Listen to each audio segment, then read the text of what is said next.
Good evening, everybody. Got a couple of administrative points I want to run through before we officially start the committee. Fire evacuation procedures for the evening meetings. There are no fire alarms scheduled for this evening, therefore, if the fire alarm does sound, please evacuate the building immediately. The fire exit is located at the rear of this room. Go down the stairs and meet in the War Memorial Park. Please note this meeting is being webcast live on the internet. The webcast will also be published on YouTube after the meeting. And can I confirm that it's being webcast? That's confirmed. Mobile phones. Please, can all members and the public switch their phones off or turn them to silent? It's 6:30 and I shall commence this meeting of the Development Control Committee. For the benefit of the members of the public attending, I would like to explain who everybody is around this table. My name is Councillor Paul Miller and I am the chairman of the committee. Down the side of the table to my left and right are councillors who sit on this committee and who will be making the decisions on the applications before us this evening. Immediately to my left and right are officers who will be advising councillors. In addition, I would like to explain that the Development Control Committee is a regulatory committee and not a political meeting. The committee will be examining the evidence brought before us tonight and will make decisions based on planning reasons. We are guided by national and local planning policy and guidance. May I ask all speakers, including visiting members, to speak clearly and to return to their seats once their presentation is complete and following any questions from members.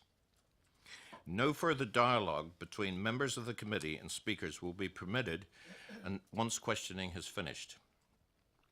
May I ask all committee members to avoid repetition and to keep any comments on each planning item to a maximum of 4 minutes. I understand that planning can be emotive, and I ask that everybody remains polite and professional throughout the evening.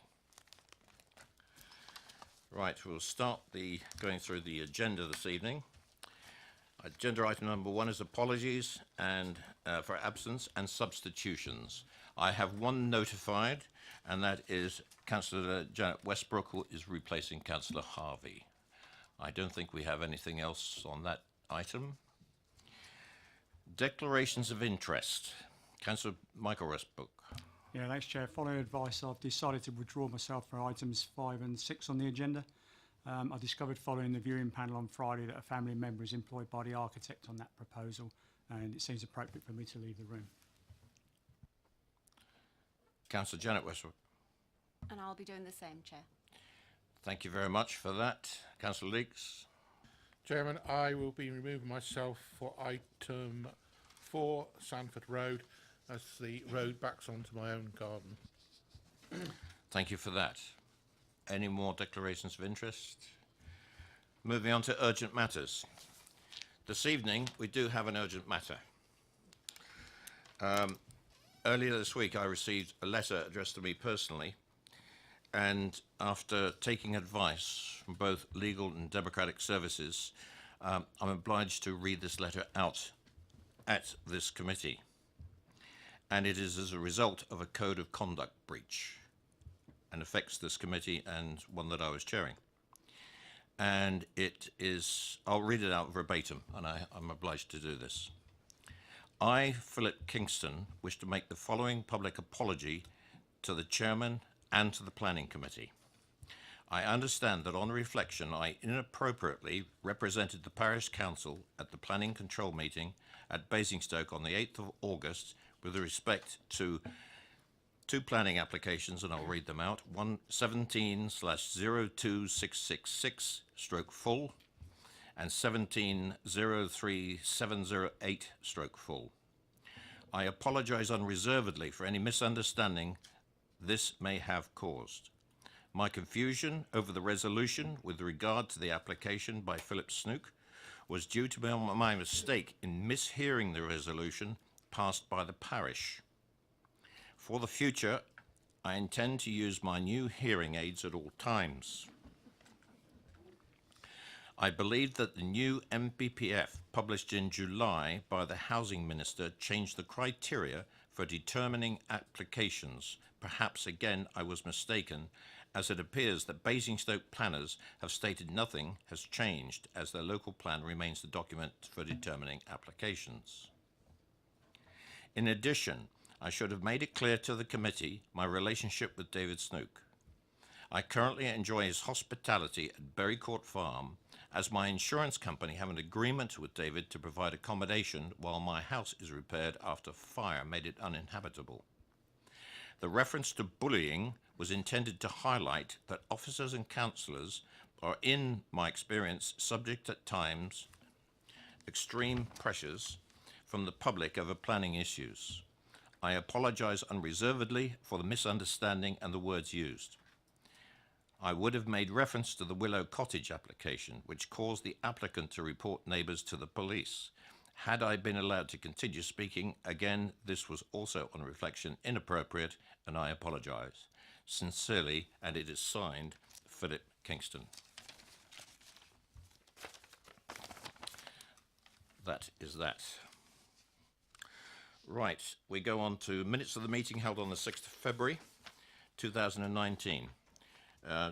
Do I have agreement, or are there any observations in accuracy on those minutes, and may I take it as an agreement to sign them after the end of this meeting?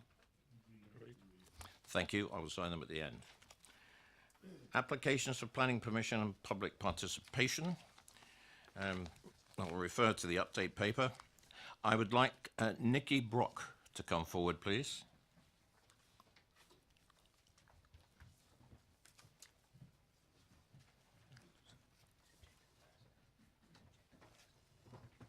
And if you'd just like to sit there, the two of you, and while the application is introduced by the officer. Thank you, Chair. Firstly, can I just make a general comment? Since the preparation of the agenda, the National Planning Policy Framework has been updated. It doesn't change any of the reports before you, but where there are references in the recommendations in conditions or informatives, we will be changing it. So the NPPF is now February 2019. That's the only change. So for item number 1, this is an application for the change of use of land to a green burial site. If I can draw your attention to the update paper and the report of the viewing panel, together with an officer report, update, providing details of the number of plots that will be available at the burial site, confirmation that the highway officer had visited the site and that the visibility displays were acceptable, comments from the tree officer, and as a result of the tree officer's comments, there are 2 new conditions, 11 and 12, and an additional informative at number 9. The officer's recommendation is for approval. Thank you very much. And Nikki, I must apologise. I called you in error because you're coming number 2. I thought so, but I didn't write it. It's all right. Don't worry. It's my turn to apologise. So if I could ask you just to step back, and could Mr. Dickinson come forward, please? Sorry about the musical chairs, but Mr. Dickinson, you have 4 minutes to address the committee.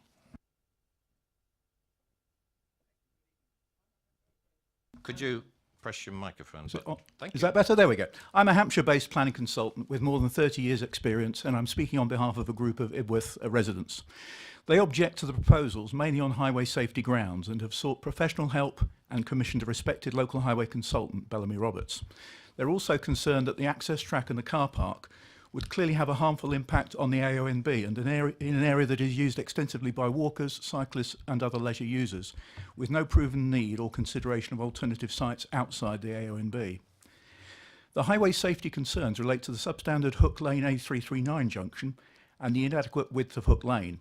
Members will be fully aware of the problems associated with the A339, which is a heavily trafficked road at or approaching design capacity and known locally to be dangerous with a history of accidents, hence the 50-mile-an-hour speed limit and speed cameras.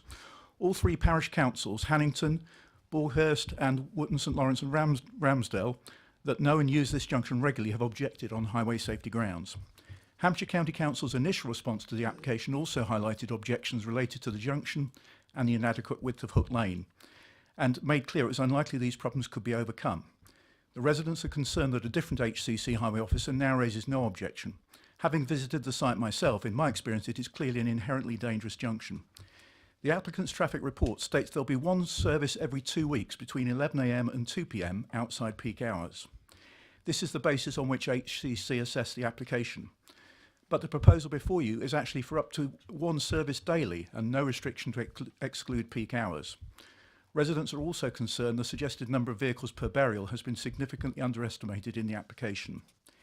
Independent research indicates on average there would be about 25 vehicles rather than the 5 to 10 vehicles suggested in the applicant's traffic report, and again on which HCC based their assessment. Dealing first with the Hook Lane and A339 junction, adequate visibility cannot be achieved to meet the required 2.4 by 160 metre visibility standards. I understand members visited the site last week and will have been able to assess this for themselves. Visibility to the left for a driver emerging from Hook Lane is compromised by the vertical alignment of the A339 and the brow of the hill, so that the visibility distance is only about 120 metres rather than the required 160 metres. Visibility is also compromised by queuing traffic, the acute angle of the junction and intervening roadside vegetation, particularly during the summer. This is all clearly laid out in the Bellamy Roberts report commissioned by the residents but apparently ignored by HCC. The residents feel that to exacerbate an already known problem would be highly irresponsible. The applicant's own traffic consultants now accept that a hearse turning left out of this junction will need to overrun into the opposite oncoming lane of the A339. Strangely, HCC consider this as acceptable. They assume low numbers of movements outside peak hours and that adequate visibility is achievable. But as I've highlighted, these are false assumptions. No independent safety audit has been undertaken for this junction, notwithstanding this identified problem at a point where visibility does not meet the required standard. Hook Lane is a busy single-width lane, only 2.7 metres wide. There are 4 unofficial passing places between the A339 and the site entrance. Contrary to HCC's belief, not all of these are intervisible due to road alignment and vegetation, and members will have seen on their visit they're not long enough to accommodate vehicles with trailers or more than a single vehicle at a time, and are inadequate to allow typical funeral traffic to pass freely with traffic coming in the opposite direction. In this situation, vehicles would have to reverse onto the A339 or block Hook Lane, leading to queuing onto the A339, which would be harmful and dangerous to highway safety. The residents therefore urge members to refuse the application on highway safety and AONB grounds. Thank you very much. Members, questions to the Speaker? Councillor Bound. Good evening. Good evening. All right, okay. You mentioned Borkhurst Parish Council objecting. I think their objection, according to the page 58 of the report, particularly refers to a junction slightly lower down coming out of Lloyd's Lane on the opposite side of the road, not particularly going into Hook Lane. Would you agree with that? I would agree. It's important to note that there is this other junction. There's a junction to which... Can you hang on a second, please? Councillor George, your microphone appears to be on. I'm sorry, Chairman. Thank you. Chairman, thank you. Yes, I was saying, yes, I would agree. That's their principal concern, and it is important to note there is, where this particular junction is, there is this slightly staggered junction also with the Ramsdale turning. I think all of the concerns by the Parish Council revolve around the fact that they acknowledge, and I know this council and Hampshire County Council in the past has acknowledged the particular problems with the A339. I mean, members of this committee may recall back in 2009 that Hampshire County Council did acknowledge there was a particular problem and particular circumstances on this section of the A339, and they proposed a double white lining of this whole section in order to try and avoid the problem of traffic waiting to turn into the Ramsdale turning and the Hook Lane turning, and conflict with vehicles that are trying to overtake at the same time. But as I say, I think all the parish council's concern revolve around principally road safety, highway safety concerns about the A339, but I accept that not specifically Hook Lane itself. Councillor Potter. Hello, Mr. Dickinson. I wonder if I could just, obviously it sounds like a hypothesis, but in terms of a funeral cortege coming from the Basingstoke direction, travelling, I guess, at a very slow speed and turning into Hook Lane, I mean, would you accept that that would literally by its own slow speed be a determinant in terms of other traffic, and therefore the cortege turning into Hook Lane wouldn't be a problem in itself, in that, you know, this is not a rapid traffic movement? I would suggest that if a cortege with a hearse leading, which is obviously is a slightly larger, longer vehicle, is coming down the hill and turning right, the problem you have because of that acute junction is that as the vehicle turns right, it'll actually need to swing over for some way onto the oncoming lane of Hook Lane. Now that's fine if there's no traffic coming. The problem then arises that if it's leading a cortege, a convoy of vehicles, and given the inadequacy of the passing points, passing places, which I think we're probably overestimating calling them passing places. They happen to be sort of muddy areas where people typically move over onto the verge. But because of the lack of those and the absence of any decent length to those, if that convoy meets any traffic at all, there is impasse, there is conflict, and something has to give, and either the convoy has to reverse or another vehicle has to reverse Hook Lane. Certainly any attempt to reverse at the junction because there's another car trying to come out of Hook Lane is clearly going to cause potential danger to the junction. Just a couple of other things really, just testing. I mean, in terms of... Could you turn your mic? Thank you. In terms of conflict in Hook Lane itself, I mean, a vehicle coming out from Hook Lane faced with a cortege coming the other way led by a hearse, presumably we would expect that vehicle to be the one with respect for the cortege. That would be the vehicle that would back up slightly and find a parking place rather than the cortege itself. I mean, that would be a reasonable expectation, would it not? We're obviously trying to hypothesize how people react, but I'm conscious there is some area at the junction itself on either side where there is again space that a vehicle can pull to one side. I think the problem is, why are we even talking about a theoretical problem when the problem can be avoided? I mean, essentially this is not a junction that should be used in any way, shape or form for any intensification of traffic. It simply is a substandard junction already. And it shouldn't be that we've got a development which relies upon that development and involves potentially convoys of traffic and a large vehicle, neither of which are suited for the junction or for Hook Lane. On the latter point, obviously you've given your opinion on that.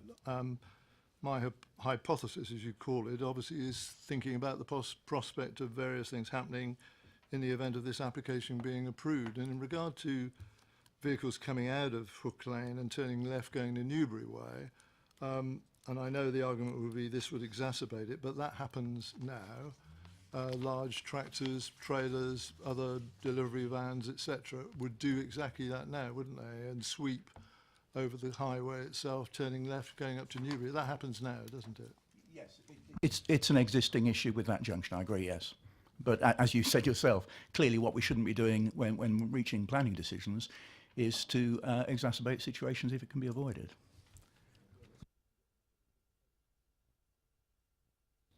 Any more questions, members? Thank you very much. Nikki, if you would like to come forward now. Thank you.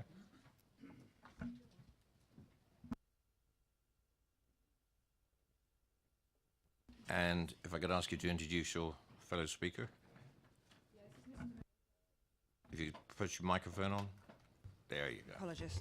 This is Mr. May, the applicant. He's going to answer questions if needed. Thank you very much. Right, Nikki, you have 4 minutes. Thank you very much. Just a few minutes to highlight a few of the issues raised. We understand the concerns raised by the local residents as to the traffic movements expected from the proposed use and the issues about the road leading to the proposed development. In reality, we believe these traffic movements will be very low. We have confirmed that we expect a limit of no more than 1 burial a day that is acceptable to the applicant. In reality, we expect this to be much less. Ibworth Road is a lightly trafficked road and is more than capable of taking the predicted traffic. It's not a very busy road, as you may be led to believe by some of the descriptions you've heard already. There are passing places on the road which will allow passing by traffic if the incident occurs. The site will be used infrequently and out of peak times, and as such we believe the traffic generated by this development can more than be accommodated on the road. Despite the rural location, it's a surprisingly sustainable site, being only a short distance from the A338, where a regular hourly and twice hourly bus services Basingstoke to the south and Newbury to the north. Despite what Mr Dickinson alluded to, Borghurst Parish Council have in actual fact not objected to the application, as you can see by the committee report. We have been asked to do various assessments by Hampshire County Council. We did a set of assessments to support the planning application initially. We then believe, due to some lobbying by local residents, Hampshire County Council became more involved and looked at it a second time and asked us to do some more assessments. And we've done those second assessments, and they've come back and said, actually, we agree with you. This is acceptable in this location, and the Highway Authority have no objection to this application. They have considered all the objectors' statements that have been submitted, and they still come down on our side and say it is acceptable. I hope you can agree with them on that point. A green burial ground is to be located in a rural location. It's not an urban location development, and in my view, this is an ideal location only a few miles away from Basingstoke. The new green burial ground will result in a new area of woodland being planted by the applicant, which will be a benefit to the area generally at a time when lots of woodland is being felled. There will only be very short-term landscape impact issues. The OMB board were consulted very early on and have been supportive to date. The site will integrate well into the landscape, and the vast majority of the time will remain as the same as it is, a greenfield site. The only difference is there will be an increasing planting in the area. There can be no objection to additional trees on a site. The car park will be locked at night, so there will be no out-of-hours access, has been an issue raised by some. We hope that you can see the merits of this scheme and support the application this evening. Thank you.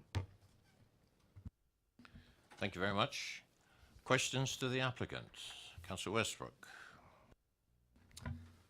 Really, Mr May. I'm sure you agree that an application like this, you wouldn't just position it anywhere. And it says that there was originally an objection from the Environment Agency under the heading pollution on page 69 of our report. And including some informatives that were suggested by the Environment Agency. I wonder if you could explain to the layman what the concerns were and how they've been addressed, please. Yeah, so they were concerns about infiltration of the pollution and nitrates produced from the decaying bodies. So they wanted to do a study to work out how, I think it was how quick the bodies decomposed and how quick that nitrogen would dissipate, and whether that would have an impact on the underlying aquifer.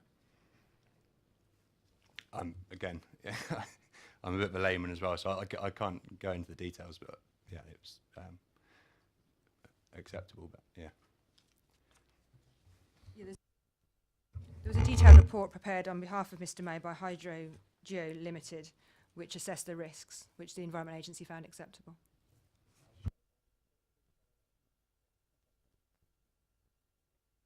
Any more questions to the applicant? Councillor Potter. Hello, Mr May. Can I just check a couple of things with you? I mean, it's probably inappropriate for me to talk in terms of business plans on such a thing, really, but in terms of what you'd anticipate as being the sort of lifespan of, again, probably the wrong words, lifespan of this proposal, depending on the number of burials that take place, etc. I mean, do you have a plan in your mind just how many years this is going to continue in this form until, quote, it's full up and therefore would be returned to the original state? I don't have a full plan, but I can imagine, yeah, 10 years, I should have thought. So I expect there'd be a surge, and quite often these plots are sold as double plots, so there would then be, when the partner of whoever brought the first plot passed away, there'd probably be a recurrence then. But yeah, it's quite a hard one to predict. I don't imagine it being any more than once a week, probably more like once a fortnight. And typically these sites are then allowed for public access. So you have the woodland that's created is then available for people to come and remember their lost ones for a period, it's normally sort of 50 to 70 years. So that basically means that as landowners, we wouldn't be able to exclude anyone. So there's nothing to say that the people using the rights of way wouldn't be able to go and use the wood for their personal enjoyment. So I see that as a net gain. Just checking really, I know your colleague made reference to it, but in terms of the arrangements you would apply to the car park itself in terms of making sure that it was locked and therefore not available obviously in at particular times, but it obviously would be open at the times it was meant to be. Is that going to fall to you? Are you going to be responsible for that in terms of security of the car park? I mean, how can you guarantee that's going to happen? Will that be something you'll undertake? Yeah, that would be something that Kingsclere Estates will undertake. Yeah.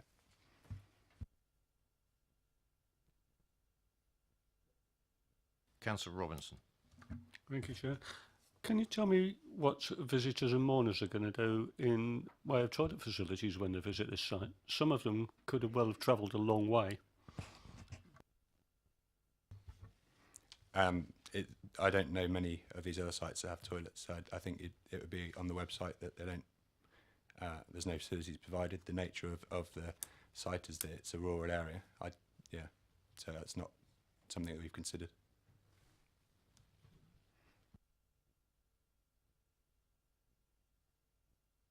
Anyone else? Thank you very much.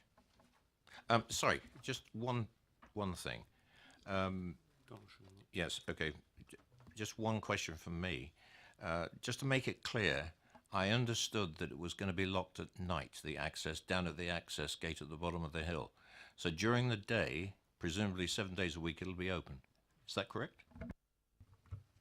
Yeah, that's what we anticipate, yes. It might be shut once a week for maintenance, but yeah.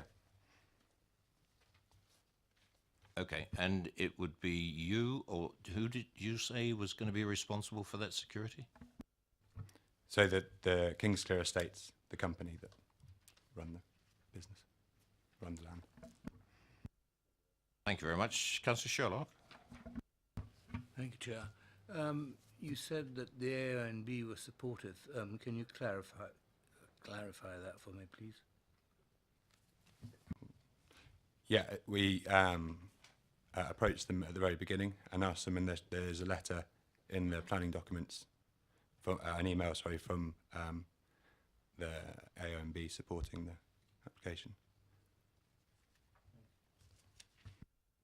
Councillor George. Thank you, Chair. I'm not fully familiar with these sorts of burials, but can I ask, is machinery used to actually excavate the graves? And if so, and obviously maintain the areas to any degree, is there going to be any machinery associated with this area? If so, where's it going to be kept and fueled and etc.? Thank you. I imagine we'd use an external grave digging contractor, so they would bring their equipment. Some sites, they don't use machinery, they hand dig, and any maintenance, ground care maintenance, probably be done by the estate, which we already have that equipment based at the Pithall farm. Any more questions, members? Thank you very much. Councillor Radigan, please.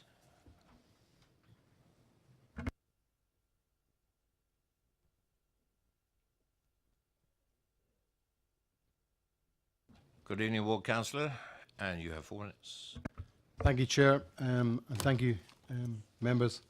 I think everybody agrees that the principle of green burial sites is important, gives people an opportunity to allow their loved ones to pass the way they want, and I think that's an important issue. But having read the report from the officers, I am struck immediately by on page 56, general comments.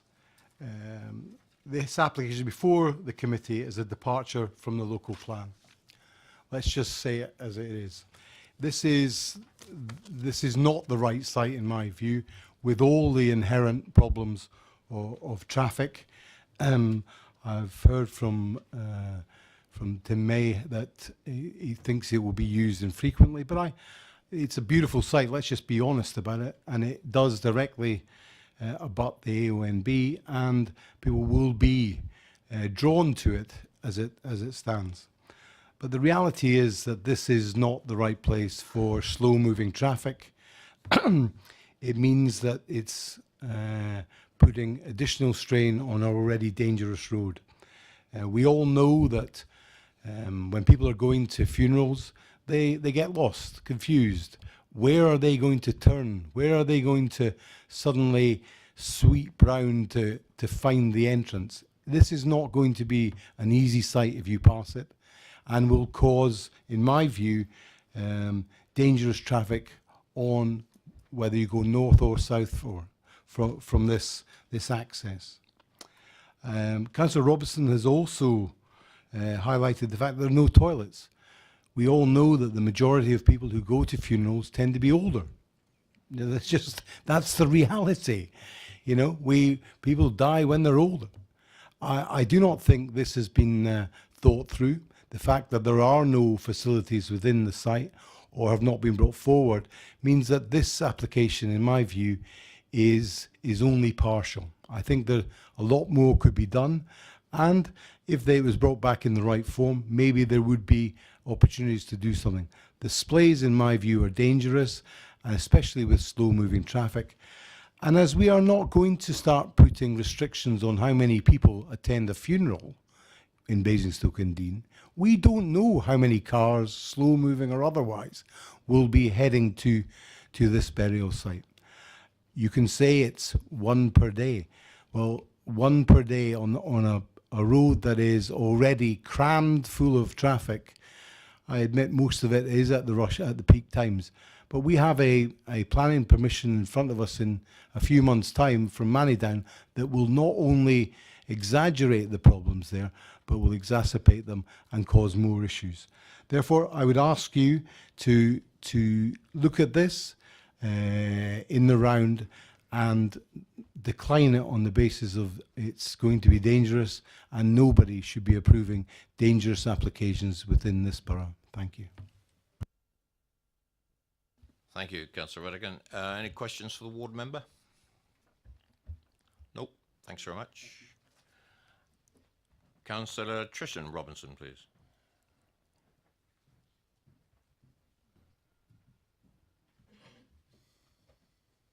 Good evening, Councillor. You have 4 minutes. Thank you, Chairman, and thank you, members, for allowing me the opportunity to speak this evening. While this proposal is not in my ward, it is just over the boundary from my parish of Wootton St Lawrence, and the parish council, along with a number of residents, have raised a number of concerns, and many of those residents are here this evening. First, the suitability of the proposals. This proposed natural burial ground is in the AONB and adjacent to ancient woodland. Hypothetically, if a local resident wanted to bury an animal that had been put down by injection, this would not be allowed due to ground contamination. What procedures are in place for deceased people who would be buried on the site? Secondly, as has already been mentioned, this facility will have regular visitors, not just for the initial burial. However, there are a distinct lack of basic facilities such as conveniences. I seem to remember this Development Control Committee recently was concerned about a miniature golf facility which didn't have any public conveniences. Thirdly, and most importantly, those of us who frequent the A339 know that this is an incredibly fast road, narrow and often populated with large lorries. The Hampshire County Council Highways report demonstrates that vehicles are travelling at the speed limit on this piece of road. The access for the site is on a bend, in a dip, and on the staggered crossroads at Lloyds Lane and Hook Lane, which is dangerous for cars, as drivers following don't know that the turnings exist, don't slow down, and often steam into the back. I know the applicant has suggested that there will be one burial per day, but this suggests that there will only be one movement a day, and this is clearly not the case. That's only the hearse, never mind the cortege, maintenance vehicles, or return visitors. The implementation of a 24-space car park rather suggests it could be 48 car movements a day on this already dangerous and unsuitable junction. not to mention that Hook Lane only has single track access with parking spaces. From speaking with our county councillor, neither of us can accept the Hampshire County report in its present form. The applicant mentioned that it would be 10 years until the site is full, but with the dangerous access, we're fearful it could be full rather sooner. I think the report woefully underestimates the traffic impact, and I would urge members to reject the application this evening on that basis. Thank you. Thank you, Councillor. Members, any questions to the visiting councillor? Councillor Janet Westbrook. Thank you, Chair. Are you challenging the report from the Highways Officer then? Are you saying that you don't agree with that? And on what basis do you not agree? I think what the report suggests, in that from what the applicant has said, which I accept that there is likely to be only one burial a day, but I think what the report fails to take into account is not just that one burial that would be taking place. If you have a burial site, you will have visitors. People will make return visits to go and pay their respects to loved ones, and that's absolutely right and proper. But I don't think the Hampshire County report takes full account into that. The suggestion in the report is that it will be a very small number of vehicles exiting and leaving the site, but that contrasts then with a 24-space car park, which is clearly there to cater for return visitors to the site and large funeral corteges in the case of some funerals. Councillor Potter.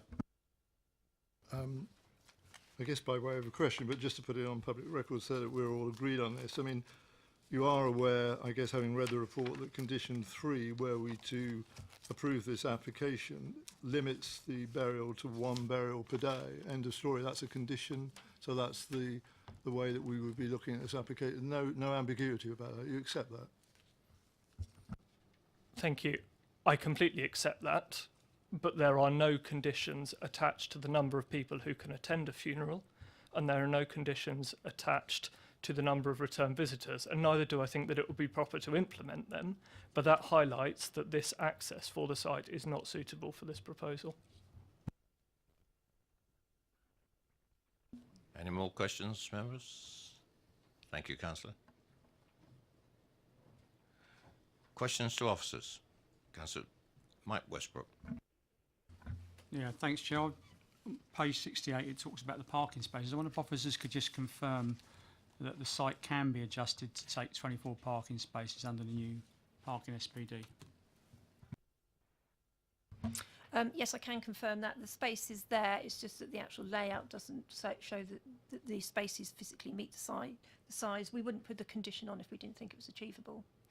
Could I just, for councillors' information, because of the comments that have just been made in the discussion that was had, if I can also bring your attention to page 68 on the second paragraph, where it says that the information that had been submitted with the application has been based on similar patterns of usage on similar sites elsewhere.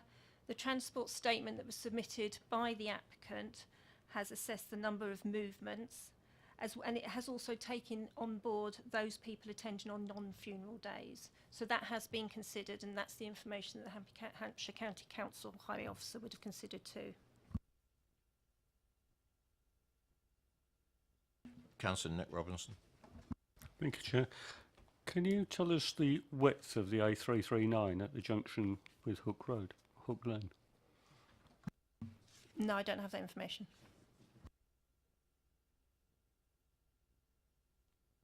Any more questions? Nope. Right, debate. Councillor Robinson. Thank you, Chair. The site of this burial ground I have no problem with. It's a lovely spot. I can't think of a nicer place to be put to rest when that happens.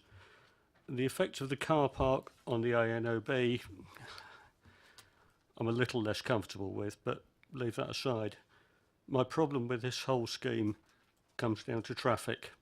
The traffic on Hook Lane, which doesn't have adequate passing spaces rather, for funeral corteges, which could be from 5 or 10 cars meeting vehicles coming the other way. But my biggest concern is the junction with the A339. That is undoubtedly one of the most dangerous roads in Basingstoke and Deane. And if a cortege is approaching from the north and turning right into Hook Lane, there's a high possibility it's going to have 5 or 6 cars in the cortege behind it. That means that the rear car of that group will be very, very close to the brow of the hill, and I can foresee traffic coming over the back of the hill, over the hill, and ploughing into the back of the cortege, because it's not one vehicle that's turning right, it's 5, maybe 8 vehicles. So we need an absolute maximum sight line, not a minimum sight line on that.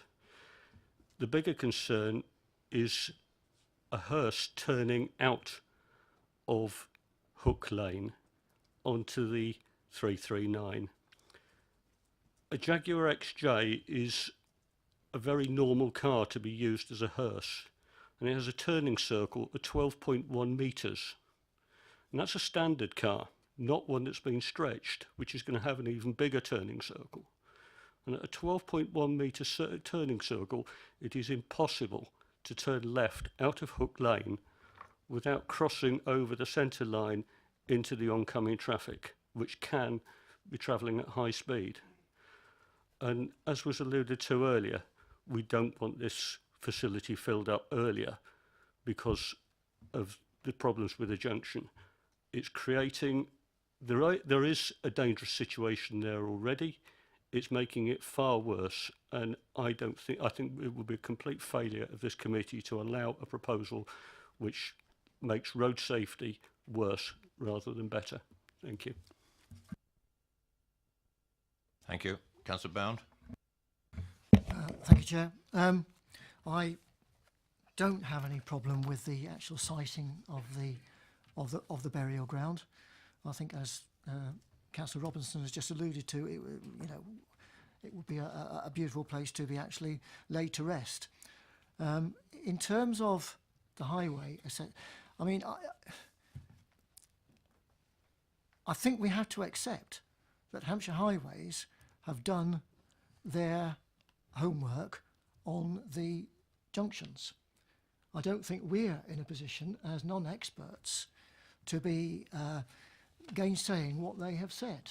We might think it, but we can't actually prove it, and I think it would be very difficult for us to uphold any decision that went against their judgment in terms of the junction.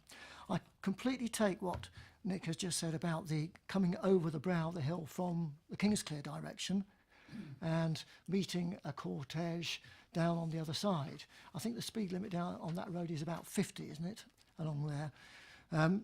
Could be difficult, but it's one maximum of one a day is going to be turning into that road. And I think we must take that into account. Coming from the other direction, it will be going very, very slowly. It would hold up the traffic anyhow. And if it was turning into Hook Lane, I think, as my fellow councillor next to me said earlier, I would suspect that anything coming down Hook Lane, in deference to what they saw ahead of them, would be giving way. And the traffic will be held up on the A339 anyhow. So I'm more than willing to hear what everybody else has got to say on this, but I think if we're going to say we would be putting forward refusal on highway grounds, I think we're on sticky ground there. Councillor Potter. I haven't got a great deal to say. You'll be relieved. Except to say that, I do think this is a proposal that sits well and easily within the AOMB. That's sympathetic, I think, is the word that's used in the report, and I go with that.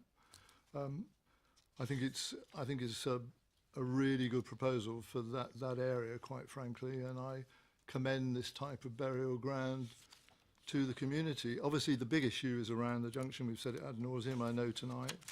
But I just think if we can, and I know the risk always exists, but just to get this into perspective, we're talking about a hearse turning in on one occasion and turning out on one occasion.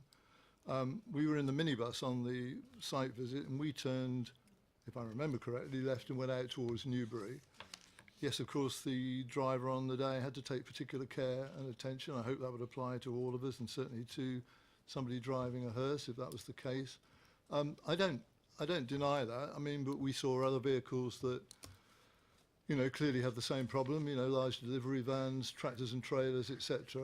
On the occasional use that is made, I say, as I think I said in one of my earlier comments, really, when it comes to this clash of vehicles working towards the Kingsclear Road from Hook Lane, and they're faced with a cortege or the hearse coming the other way, I hope that there would be a respectful withdrawal of that vehicle. It wouldn't be a question of the hearse having to back up on that occasion.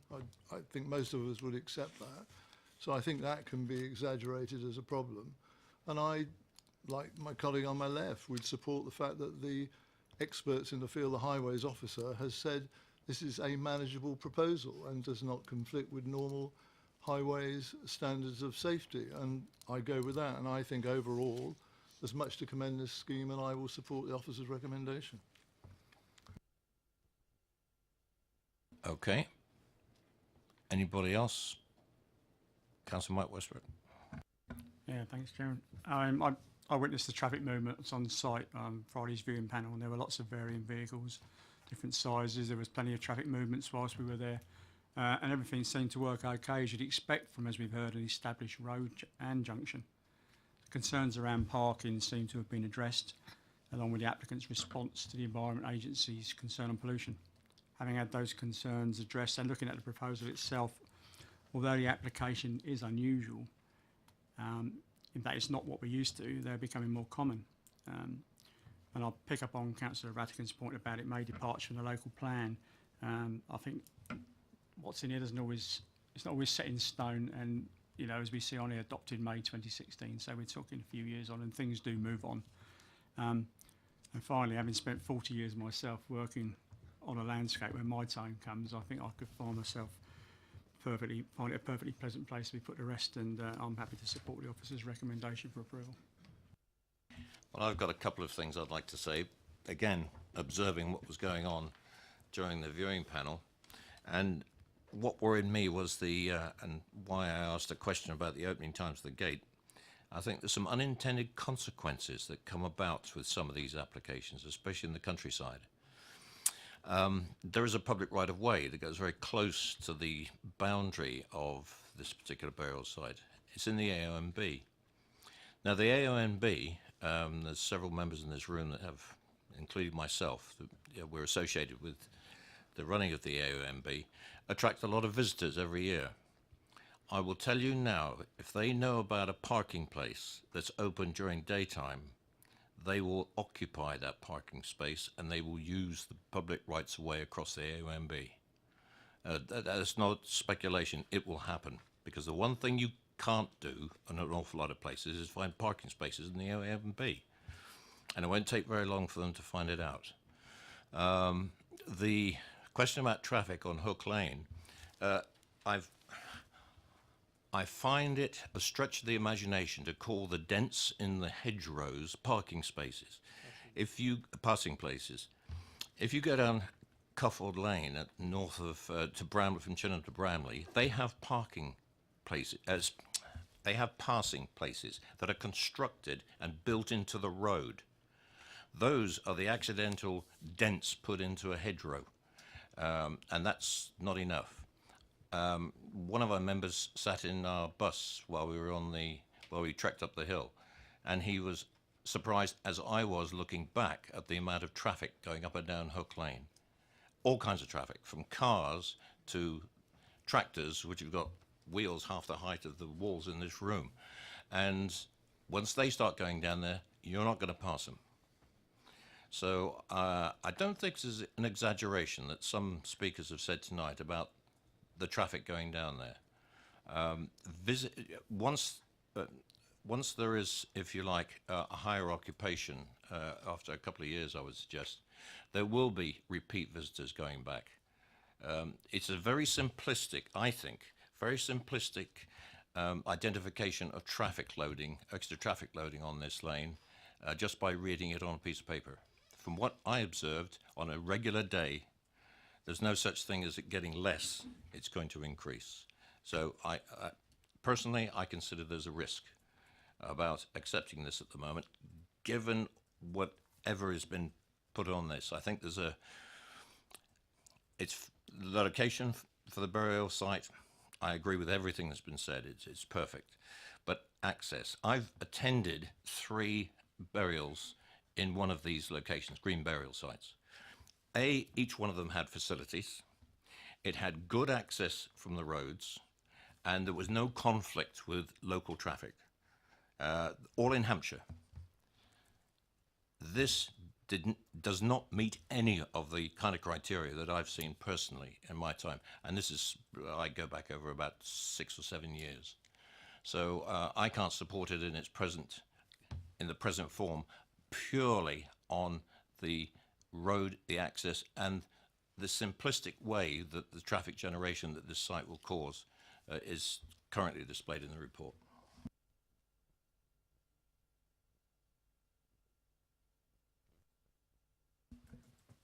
Councillor Potter, do you want to move a recommendation? I'm happy either way, Chair. I thought you were moving to refuse them, but I'm happy to propose the approval of this application. Okay, I've got Councillor Sherlock to sorry. speak. No, it's all right. I'll accept that. Councillor Sherlock. Thank you. I don't disagree with the site as being suitable, but I have to agree with you, Chair, that the access off the 339 and back onto the 339 is wholly inadequate. The Bellamy report, I think, says that the sight line of 160 metres is not met till it's over the brow of the hill, and I don't understand how the 2 other reports don't show that. I also think the predicted attendances at the funerals are woefully low by the applicant, and there will be a lot more. And I think that the Hook Lane itself is wholly inadequate to carry the traffic of an increased nature that will be required. And I would support your comments about conveniences and the parking. Thank you. Thank you very much. Any more debate? I'll go back to Councillor Potter. Just thinking about the technicalities, I mean, it might be better, Chair, mightn't it? Obviously, if you move refusal, which I think you were moving to, then you can put forward the reasons for that, which I'm sure you're able to do. Nope, I was not going to move a refusal at all. I just couldn't support it. But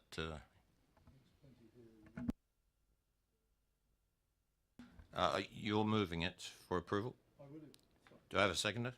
I would if you do it that way. Yeah. Councillor Bound? It's been properly moved for approval and seconded for approval. All those in favour?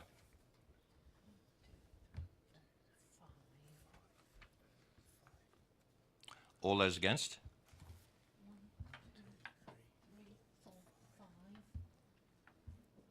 Abstention? On that basis, I put my casting vote and I will go with the officer's recommendation.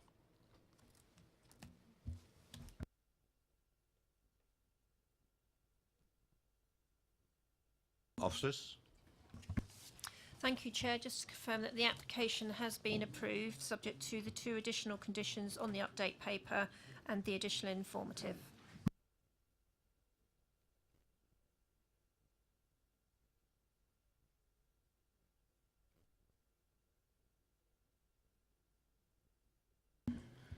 Move on to item number 2.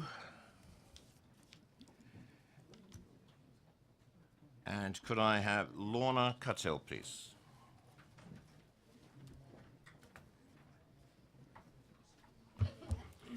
Good evening. Good evening.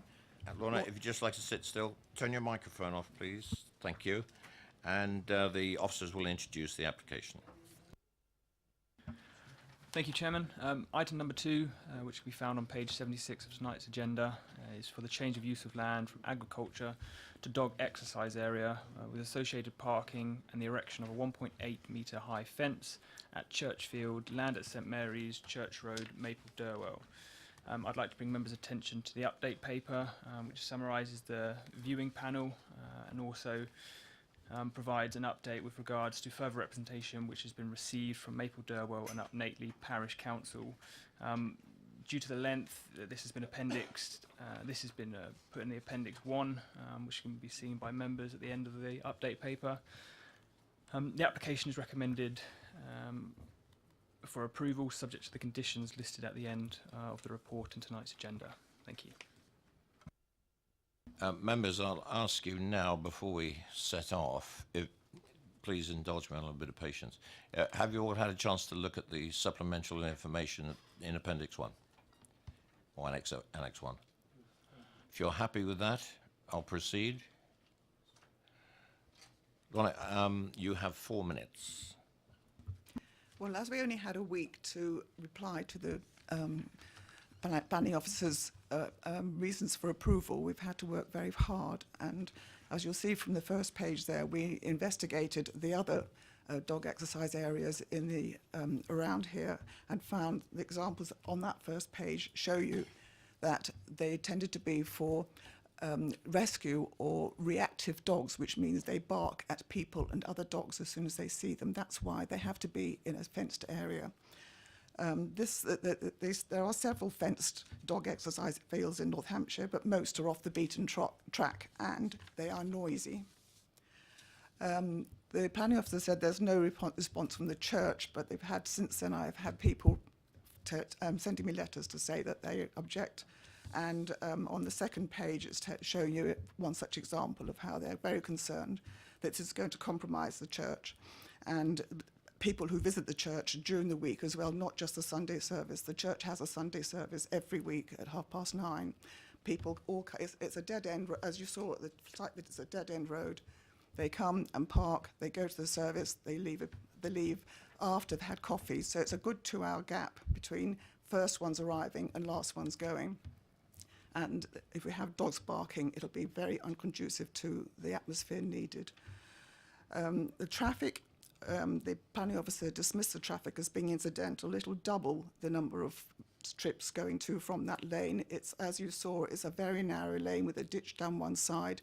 And if cars meet, they have to back up. And last year we had 3 into the ditch, so it's not an unusual occurrence. And it'll cause great deal of inconvenience, especially when the church is being used. The footpath running alongside is a well used. It provides flat access to the side gate of the church where more disabled people tend to use it and funeral people come through because it's an easier access.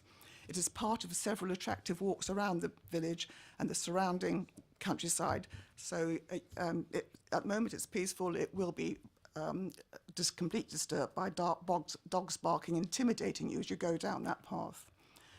The planning officer has given reason for approval, and I counter that. I've put them detailed down here. I counter her interpretations of these planning policies. It is not social and environmental development. It does not favour social. The proposal is not acceptable to members of our community, as evidenced by the objections. This application will not sustain rural tourism. It'll do the opposite. It'll take it against. The development is not sensitive to its surroundings, and it does have an unacceptable impact on the local roads. The proposal does not have due regard to the enjoyment of the public right of way running alongside. It will take away from it. You have 1 minute. Yeah, thank you. Anyone wanting to enjoy this setting have to be content with the noisy barking while doing so. Views will be compromised by the fencing. The conservation officer and the landscape officer put forward a refusal. Although they said it's less than substantial, their views should not be ignored. They said it's particularly the fencing is particularly harmful. It's giving it an urbanised area. My conclusion is that they're still that their points are still valid for them to recommend reviews. We should not ignore them lightly. the other areas around, none of them border a conservation area, none of them adversely impact on the landscape, none are next to an active historic church, none cause problems with access down a narrow lane, and none border a public footpath. Any less than substantial assessments of any of these factors must be subsumed into the overall assessment that this field is in the wrong place for a fenced dog exercise area and would make a substantial negative impact on the village and many people's enjoyment of the countryside. Thank you very much. If you could turn your microphone off, please, because it mutes out everybody else around the table. That's the reason you have to put it on and off. Right, questions. Councillor Westbrook. Yeah, thank you, Chairman. Good evening. On the appendix, we've got the extra Appendix 1. Original comments from the Parish Council say that this is only an area 3 miles from the centre of Basingstoke. And it goes on, it says here, many people come to Maple Durwell to walk, jog, cycle and ride to enjoy our countryside and especially the conservation area. Do you think it would be a fair comment to say that you could actually add dog walking to that list as well anyway? Yes, people do walk their dogs and they thoroughly enjoy it, but the dogs that would be coming to this particular field will be the ones that can't be let off who are reactive dogs, the terminology, the reactive dogs. The dogs that can't go for a walk around the countryside because they attack or want to attack aggressively the people and dogs they see. It'll be people from outside the village who'd come in, not the normal ones who go. Councillor Goodison. Oh. Thank you, Chair. It's a very important point, this question about whether the dogs which might use this field are going to be rescue and reactive dogs. I mean, that's a massively important point. And I think we've all had a bit of a shock to see the evidence that you produced, because we're all thinking, well, you know, this is a nice area where people walk their charming little pets. I mean, you are satisfied, are you, that the information you've been given from these various sources about the fact that it is rescue dogs and reactive dogs that are being used on these sites, that it is accurate information and that's what's going to happen? Anybody who's got dogs that aren't reactive can take them for walks for lots of places all around here. They do not need to have a field to put it in. The only reason, either it's one that'll run away or it's ones that you can't trust it near other people. The fence is only going to be 0.4 meters, 0.4 of a metre away from the public footpath, and it's intimidating to go along a footpath and have dogs barking at you just there. It'll make people not want to go along that footpath. Councillor Bound. Thank you, Chair. Page 91 of our report, condition 10, during an operation, a maximum of 2 persons per hourly session. And I would have thought that anybody taking reactive dogs to such a location is not likely to be taking lots of those sorts of dogs at one go. So I don't think, would you not agree that the number of dogs that are going to be on site for any particular length of time is going to be actually pretty low? It doesn't need to be many dogs to make it thoroughly unpleasant for people walking past. You can have 2 dogs barking, you can have 1 dog barking ferociously, which will make you feel intimidated walking past. Carry on. But you would agree that the footpath that goes by the side of the church, you could have an intimidating dog being walked along there as well. That will be kept under control by the owners. Well, what can we do about that? We don't want to introduce even extra ones. So you'll have reactive dogs on one side of the fence and a reactive dog on the other side of the fence will cause a terrible row. But the site, as I observed it at the viewing, was quite substantial. I don't think just because they are reactive dogs, they are likely to, they're definitely going to be barking up against the fence. I would have thought they would be running around, would they not? Reactive dogs react to the sight of other dogs and people. They will see, if they see another dog or a person walking past, they will go and bark at it. The people who've got their, the ones on the front page of this, where the 3 people examples, they're only examples. There's other ones we just picked out to stop it being too heavy, they've all said they are aggressive and they make a lot of noise. And this is next to a church, which is, and the actual site of it is the most peaceful part of the whole of the parish. It's the only place where you can't hear the M3, for example. So to have introduced barking dogs destroys a haven of tranquility and beauty. The fence itself will take away from the beauty of the views from the footpath, looking out across the field and beyond. Councillor Prosser. Hello. Would you accept, I mean, none of us can really be sure about the nature and type of dogs that would be exercised. I mean, you know, who knows? I mean, they could be the quietest dogs in the world. We don't know, obviously, at this juncture, and some of the anecdotal evidence really is just that, I guess, really. And I'll move on if I may anyway. Could I just check one thing in terms of the respect for the church and its activities, etc. And I'm not sure it's within our gift. I'll take advice, obviously, as we proceed. But if there was to be a condition or agreement with the owner that there would be a restriction on usage, say during the Sunday morning service, a funeral being held there, a wedding, those sorts of situations where I guess obviously we'd all want to be respectful of the quiet session within the church itself. Would that take away or ameliorate most of the sort of concerns that have been expressed to you regarding the relationship between the dog walking area and the church itself? It doesn't allow for the number of people who come and visit the church to see their graves or to have a quiet time. That happens a lot. People who have got relatives buried there, they come along and look at their graves and have a quiet time with them, and it's not conducive if you've got dogs barking. Other thing I just wanted to talk about perhaps, and I get into trouble I guess for hypothesising, but I mean this is agricultural land. I don't know anything about the owners, but it presumably would be an accepted point by you that he or she or they could actually put a gaggle of geese into this piece of land if they so choose. And the 1.8 metre fence would probably be quite appropriate for that anyway, but if they so choose, that could be their use of this field adjacent to the church, couldn't it? It is agricultural land. I agree, but barking dogs is a major difference.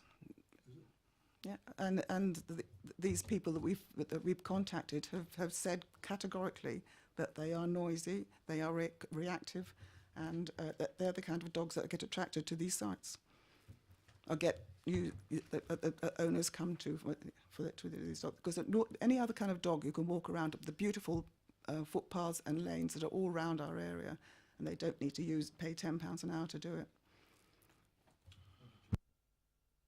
Councillor Janet Westwood, please. Thank you, Chair. You mentioned the fencing, your objection to the fencing, but is it not fair to say that the owner of this field could erect that fencing anyway under permitted developments? Apparently that's true, but it's what motive is there to do that? To antagonise everybody and spoil a view. Any more questions to the parish councillor? No, thank you very much, councillor.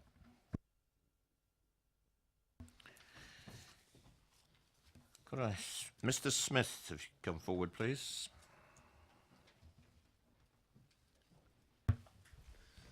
Good evening, everybody. Good evening, Mr. Smith. You have 4 minutes. Thank you very much. My name's Matthew Smith, and I live at the old school house, and I've lived here for the last sort of 10 years. And I've opposed any sort of development on this site ever since the Huttons approached me a couple of years ago about wanting to build their family home there. And now I'm obviously opposing a dog training facility or dog exercise area. I just wanted to take this opportunity to speak on behalf of not only my family, but also the other families who live near this proposed site. As you've probably seen from your visit, this is causing quite a lot of upset with the villagers who live nearby. There are a number of reasons why we are all opposing this application. To us, this site, should it go ahead, would have a real negative impact on our lives and the way we all use the area. I've had countless conversations with various neighbours over the last sort of couple of months. The most recent example would be the Denhams, who 2 weeks ago buried their mum in the graveyard. Mr. Denham was saying to have a dog exercise area metres away from where he's grieving in the graveyard. It's just unthinkable and obviously upsetting. I don't understand how anyone can think having up to 20 cars a day won't make a difference to the traffic flow there. I live here, and I know better than anyone what sort of difference this would make. Already the lane is overused and sometimes dangerous. I've personally pulled out 3 cars at the ditch at the bottom of my drive, despite us putting logs up with reflectors on them to try and warn people of the danger. Last year we pulled 3 cars out. My children play with various other kids in the area. There's a blind bend there with no street lights whatsoever. We get strange cars because the only passing place along here is my drive. Going down my drive, driving up to the house, doing their 3-point turns to turn around. This is happening every single week. So any increased traffic, for me personally, the family, would be unacceptable. From speaking to people who run similar sort of unmanned facilities, again, I can't understand why this is being considered. I just wonder whether other sites have been properly considered as stipulated in EM4. According to the guys who run these sites and own them, most of the people, as Lorna has just said, have unruly dogs, reactive dogs, which is why they need to be fenced off in an area to be let off the lead. Clearing up the mess is the owner's responsibility, and this more often than not does not happen. You have This, 1 minute. over a short period of time, builds up, which obviously creates an obvious problem. This field runs alongside the public footpath. People enjoy coming here because it's so tranquil. This facility would completely ruin the very reason why people come here. I understand farmers need to be able to diversify their businesses, but not, I don't think, if it's going to be detrimental like this. There are other areas of land that the applicant owns that would not have create so much sort of local opposition. The various committees that we have in place to protect the public interests, the conservation team, the landscape team, the parish council, none of these guys are recommending this proposal to go forward. So why are we ignoring them? As a local, I agree with all of their comments. The benefits, in my opinion, just they don't outweigh the negatives. This is one of the most beautiful areas we have, enjoyed by locals and visitors alike. Let's not ruin it, please. Could you wind up, please? Yeah, that's it. I'm finished. That's it? Yes. Thank you Thank you very, very very much. much for your time. Thank you. Okay, just sit there. Put your microphone off if you would. Thank you. Questions to the speaker? Nope. Oh, Councillor Goodison. Thank you, Chair. I'd like to ask you the same question I asked Laura, which I didn't get it completely quite the answer I was hoping for when I said, having made these various inquiries about the way in these particular areas are run or exist, and the sort of dogs which use them and everything, was she satisfied that the information she'd been given, that they are basically used by people with very, very aggressive rescue dogs? Are you satisfied that, because that's really a desperately important issue in this particular case? I mean, are these sort of dogs that are going to be using these facilities going to be those sort of dogs? Because if they are, then my God, they're going to cause a lot of problems. Or are we perhaps thinking that it's all got a bit out of control? I don't know. You're satisfied that the way it's been described is actually what would happen? I'm 100%. Microphone, please, Sven. Sorry. I'm 100% satisfied that from the conversations that we had with the people who own similar unmanned facilities is it's correct. Not all of these dogs are unruly dogs. You do get normal dog owners that for whatever reason their dogs run off and they like to use an enclosed area, but the majority of these dogs are reactive dogs, unruly dogs that cannot socialize with other animals or people unless it's their owner. And that is the reason why these people use these sorts of facilities, because they can be let off the lead without having to worry about biting another dog or biting another person or whatever. Which is why when we've got children and so many people enjoying this area now, it was a real concern, because you've got the public footpath that runs along, quite a long distance. You've got people visiting the church, you've got the cyclists, the people walking. It's a popular area, and the reason for it is because it's so quiet. It's beautiful. There's not many places, certainly around where we live in Maple Durrell, that can offer, these sorts of recreational facilities. Councillor George. Right, thank you, Mr. Smith. Very quickly, could I just ask a couple of points, if I may? Firstly, you mentioned you actually live away from the site. Can I ask how far, and are there any other residential properties that may be affected, if that's correct?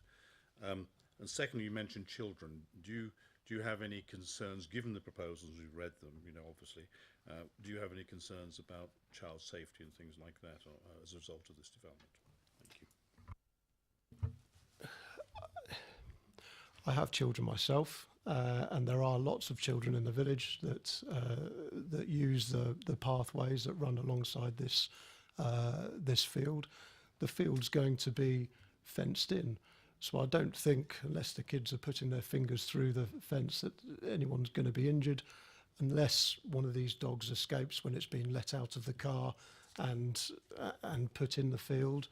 But I think it's having these type of pets, and they're not all the pets, but it only takes one a day or whatever it's going to be to start worrying the children. And as a parent, it's a genuine concern. My house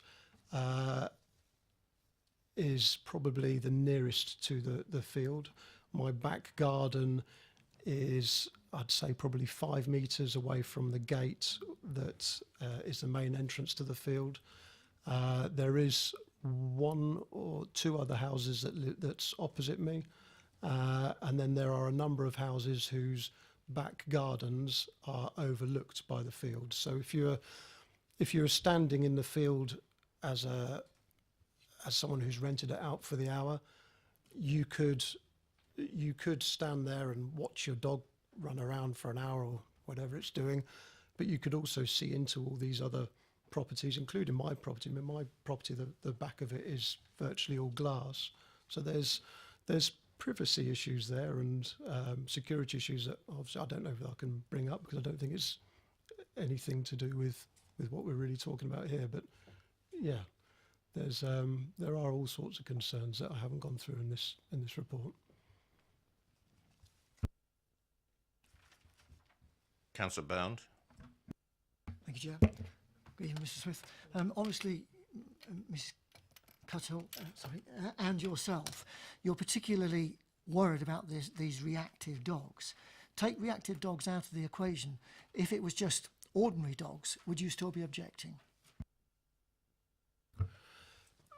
I think if the proposal is to be able to rent this field out per hour, I don't think anyone's going to be vetting these dogs to see whether they're reactive or not. When the conversations that I've had with people who own similar unmanned facilities, the conversation always went down a similar sort of manner, that most of the people who rent this out by the hour have dogs that cannot be let off the lead for whatever reason in other areas. So if it was just dogs that were well behaved, constantly, would I have the same sort of objection? Potentially not, if they were completely quiet and well behaved and ran around the area, but then you've still got the fencing and the other items that Lorna brought up that I would agree with. To answer my question, it's just the reactive dogs that you're concerned about. No, it's not just the reactive dogs. As I've just said, it's the other items as well, the fences and such like, that I would also object to. But we've already had that brought up earlier, in that that the fences could come under permitted development anyhow, so you wouldn't really have any control over that. I understand that and I agree with you. Yeah. Any more questions? Thank you very much. Mr. Scott.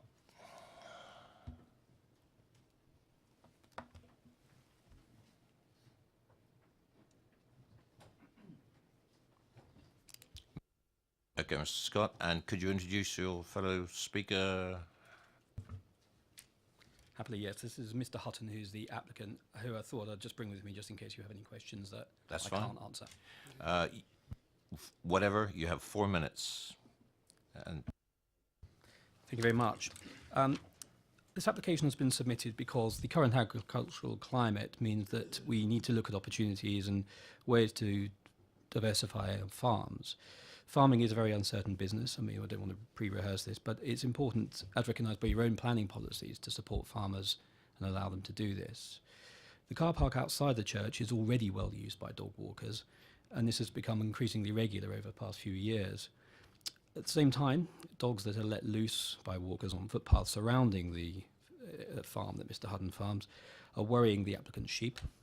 And only last month, sheep had to be destroyed following a particularly vicious dog attack. So these two things come together really in the current proposal and give us an opportunity to bring these things under control. It's worth saying that when we started the process of thinking about it, we discussed the matter with officers informally because we couldn't really decide whether the low level of thing that we were talking about in itself actually required planning permission. And indeed, the thing that we've applied for now, which we're talking about sort of 10-hour sessions, and it's worth saying that each session is maximum an hour, and it's not likely that people are going to be there for exactly an hour, and it's not likely that people are going to bring masses of dogs, reactive or otherwise, to the field at particular times. So we're talking about maximum, and the initial sort of idea behind the proposal was that it would operate at an extremely low level, as I say, potentially not even requiring planning permission. So it was only really to give the applicant some certainty over the investment that they were likely to make, both in sort of online trading and things like that, that the decision was made to put an application in, really, just to sort of be on the safe side. So that's where we are now. As I said, we've already talked about the fence in terms of it in itself not requiring planning permission. So before I sort of finish, I just want to sort of move on to the philosophy behind it. The Parish Council has made much of this issue of reactive dogs, which you've all just been talking about.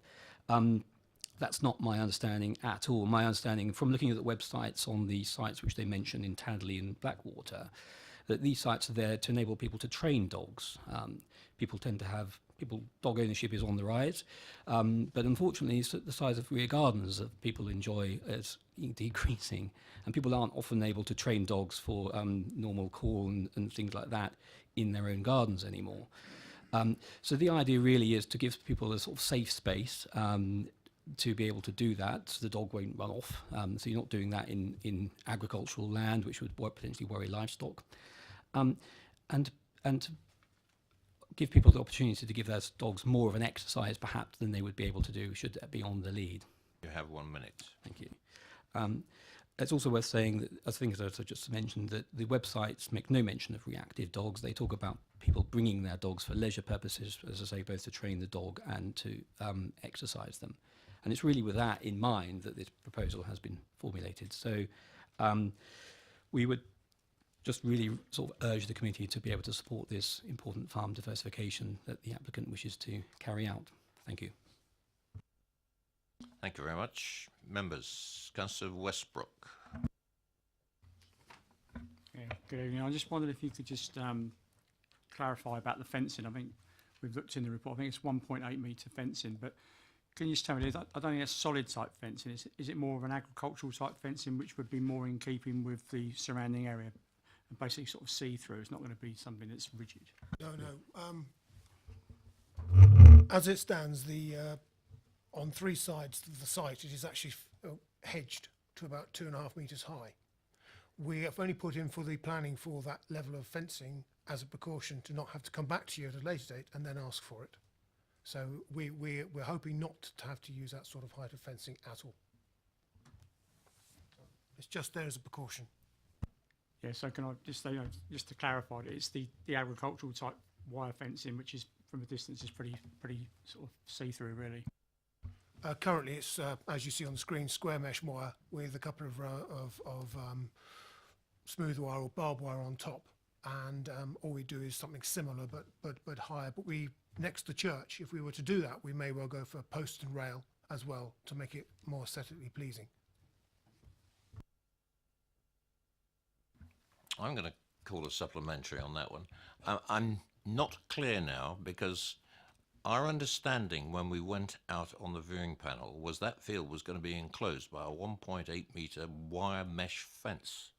And now you're saying something different. Would you like to explain, please? Yes, currently there's a 1.25 metre wire fence that's been there for some 20 years to stop the sheep jumping out. And on the visit, you've probably seen the hedge is actually higher than the fence. So the chance of a dog jumping over that fence and the hedge at the same time is pretty remote. So what we've done is ask for this to be allowed to be done, hoping not to have to do it.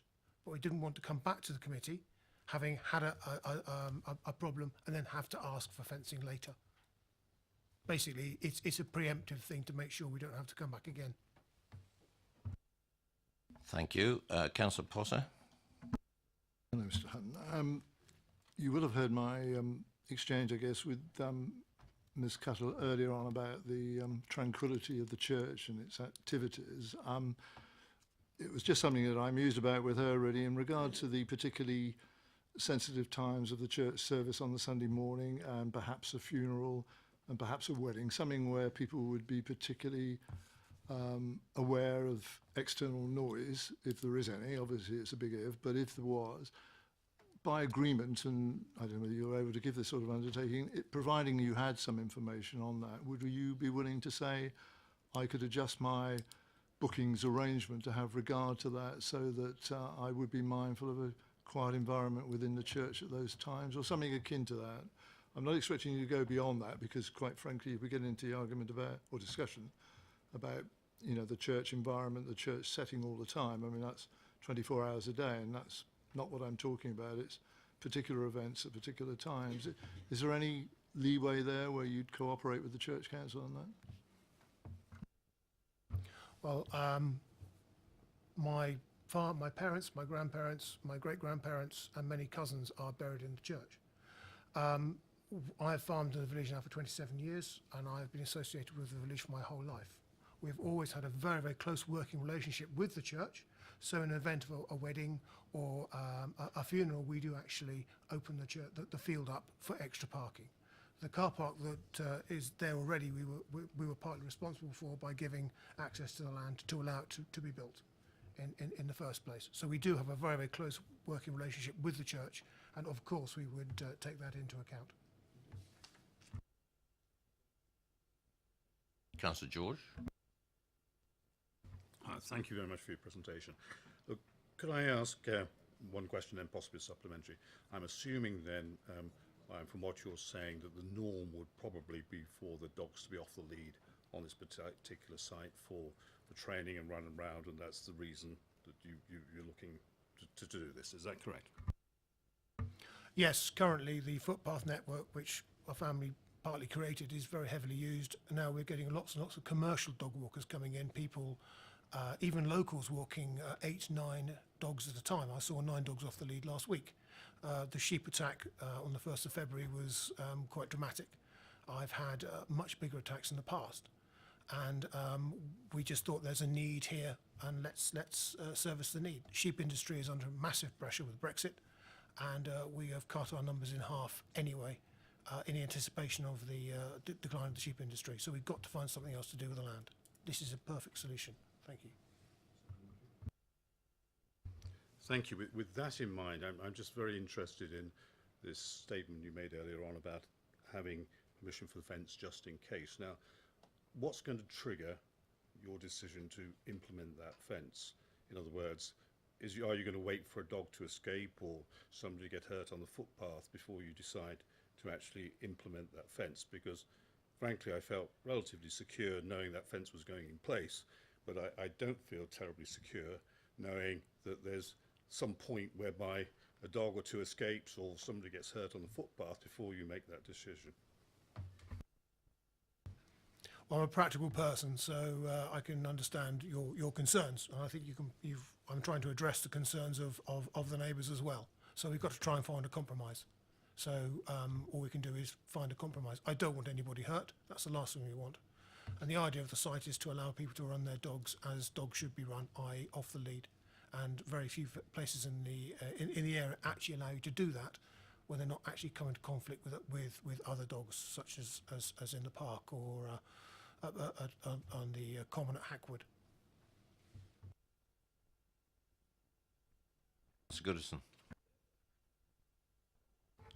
Thank you, Chair. Could I just ask you, Mr. Hutton, I mean, as you and your family are very well-respected members of the local community over a very, very long period of time, is there no possibility that you might be able, if it is generally accepted there is a need for this kind of field, could you not allocate a small section of field somewhere else, not near the church, for this sort of activity to take place? I mean, that would seem to be a way out. Excuse me, Councillor Goodison. We are considering the application before us. We can't really ask the applicant. Well, very briefly, sir. Most of the farmers tenanted from Oxford College. If we were to move the location elsewhere, we would have to give half of the income, if not more, as a non-agricultural activity to the landlord, making it unviable. Thank you. Thank you for that. Councillor Nick Robinson. Thank you, Chair. The evidence that's been supplied by the parish council is that existing facilities say that it's largely used by problem dogs, and they've told us that they've surveyed few other sites which are all coming back with the same answer. Why are you saying that your site will be different and it won't be problem dogs and it'll be people wanting to use them for a training out? Why are you at a difference with the people who are already running this sort of facility? Obviously, the parish council supplementary information was only made available on the website today, so it's not been possible for me to speak to the individuals or even identify who they are. All I can say is that just in the past few minutes while the parish council were talking, I was able to sneakily look on the internet to find the websites for these places, and there was no mention whatsoever of catering towards problem dogs.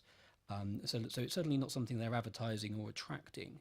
So I'm a little unsure as to where that is coming from. I think we're running away with ourselves a little bit, sort of concerned about levels of activity and noise, etc., which simply would not be the case. You know, we're talking really, as I say, about hour-long sessions where people would come to exercise their dogs and train their dogs in a way that they would be unable to do in their own gardens or on the street or elsewhere in the village. So it's simply not the case that we're setting out to attract problem dogs or provide a facility for those types of animals. I'm sorry, I don't understand where that comes from. I wasn't suggesting that you were setting out to attract them, but the evidence that's being put before us is that they do attract that sort of a dog, even though that's not the intention. So what I asked was, why do you think yours is not going to attract that facility when it's quite clear from the evidence that's given that existing facilities do unintentionally attract that sort of a dog? Well, all I can say is that, as I say, it's not possible for anyone, even in the public domain, to police the levels of dog activity and the types of dogs that are allowed to be taken outdoors of people's houses. It would be possible, I suppose, through a policy adopted by the client to try to police behaviour in some way and to refuse repeat visits for people who have dogs that are problematic. As I say, I have no experience of visiting the sites which have been referred to.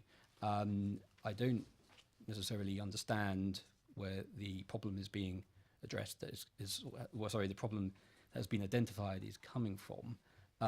So it's difficult for me to really comment on that. Councillor Bound. Yeah, just a quick one. Dog waste, which what sort of facility will you have for catering for that? Catering is perhaps the wrong word.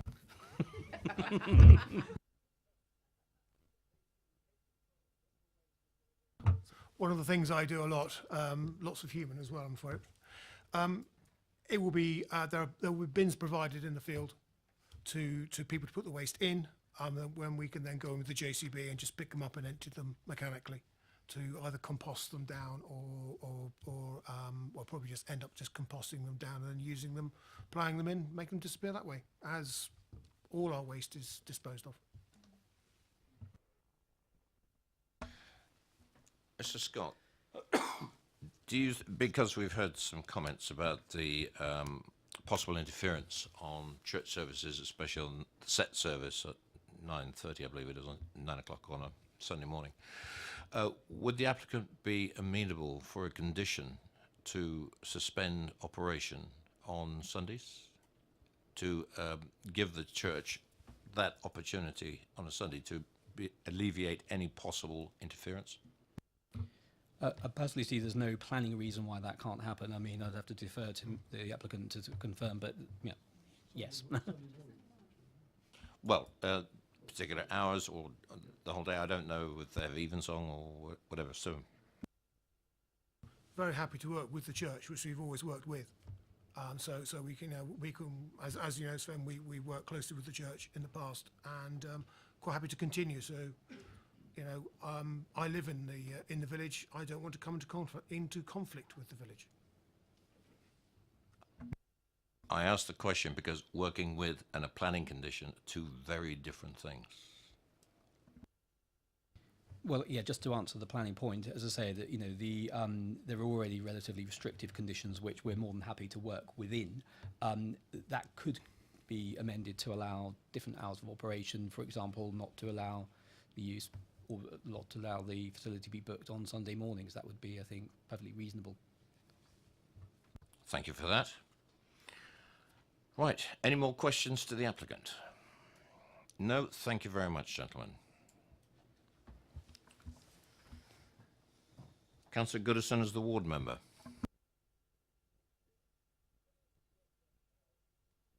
Say a few words, if I may. Thank you, Chairman.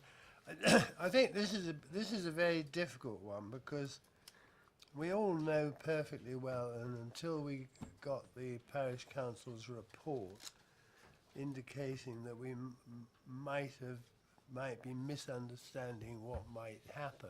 We've all got dogs. We all walk dogs, exercise dogs, etc., etc.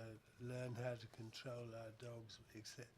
And so it never occurred to me when I first read these papers that there might be the sort of problems which were being thrown up by the parish council's investigation into what happened in other areas. I mean, as far as this application is concerned, I think the three things which disappoint me about it are, firstly, I'm really quite disappointed that the conservation officers' concerns about the site appear to have been, at least to some extent, ignored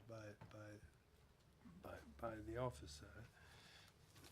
And you said the conservation officer has noted there is an important vista from the conservation area looking south onto the northeast corner of the site. The conservation area must be considered when determining this application.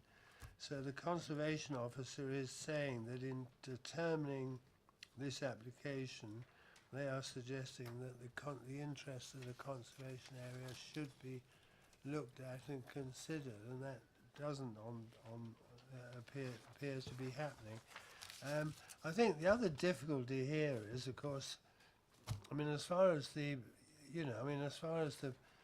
dog walking area bit, I mean, I think we all have to accept, those of us who walk dogs and those of us who walk dogs and exercise dogs, trample over miles of countryside walking their dogs, that the field up there is a very small area in which to consider where the only reason I could see, I mean, as an ex-shooting man and a dog owner, I can understand that anybody wishing to train a gun dog might find it convenient to go up to that field for a couple of hours and train his dog. But I can't see any reason for anybody to take a normal dog up there for any reason at all. And so I think there is, it does strike me that there is a danger that the wrong sort of dog may end up being taken up there in order to be exercised. I mean, we all know it's not much. Anybody who's walked across Basingstoke Common or anywhere else knows it's not very nice to have a snarling dog, running towards you. You have 1 minute, Councillor. Really? Is that all? Heavens. How disappointing. The other, perhaps the main point I would make, okay, I'll get down to the nitty-gritty then. I'm concerned that the conservation officer's concerns aren't being addressed. I'm also concerned that not enough attention is being given to the fact that this is an activity which is going to impact on church, on the activities within the church. All right, so if conditions are imposed for Sunday services, that's very good indeed. But other events may or may not. The church may wish to have other events up there and social events, etc., etc. And it's disappointing to feel that those events might be prejudiced by lots of snarling, snapping dogs. So I don't know. It's just very difficult to know what to do on this. If you could wind up, please. I'll wind up. I personally would like to see it refused, because I think the risks of it going wrong are too great, and therefore the potential downside is higher than the potential upside to this particular application. Thank you. Questions to the ward member? No. Questions to officers? Councillor George. Thank you, Chair. Looking at this, could I ask here, because you've probably gathered from my questions here that I am slightly concerned here, that I felt fairly secure that given the fencing, and particularly this sort of, if I call it inverted commas, airlock arrangement, where you open the gate and you go inside an area with a car park which is fenced, and there you close the gate behind you and let the dogs out and then they go.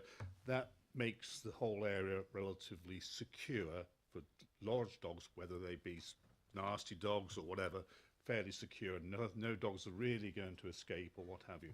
I noticed in your conditions, you've got conditions 1 here, which does seem to suggest that the development includes this indicative fence, and we've got here the development permitted shall begin on the expiration of 3 years. I understand that, but there's no condition there to ensure that I can understand that the fence needs to be built before it can be used as this dog area. Can that be conditioned? Is that something that could be conditioned? Thank you, Councillor. Yes, certainly if members were minded to a condition having the fence implemented before the operation occurred could well be imposed upon the application. Any other questions to officers? I've got one. There are two objections, one from the conservation officer and one from the landscape officer.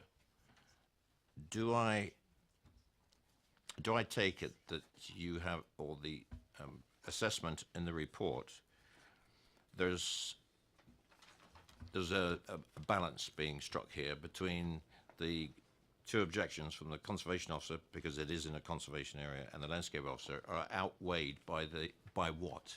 Because I didn't get that from the report. A benefit in what regard? Because that's how we judge the, put the weight on one way or another. Of course, thank you, Chair. So the conservation officer's objection is addressed between page 83 and 84. It's concluded by the officer that given what the site could be used for in its current usage as agricultural, and also what could be carried out in terms of the fencing under permitted development, that although the conservation comments are acknowledged, they couldn't be substantiated for a reason for refusal given what could be achieved on the site already, which is similar to the landscape objections as well.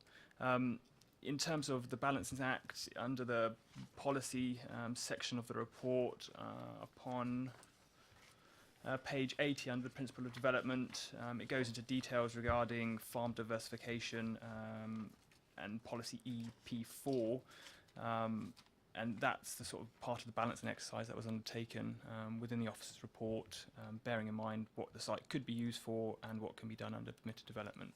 Thank you. Anyone else? Questions to officers? Debate? Councillor Potter?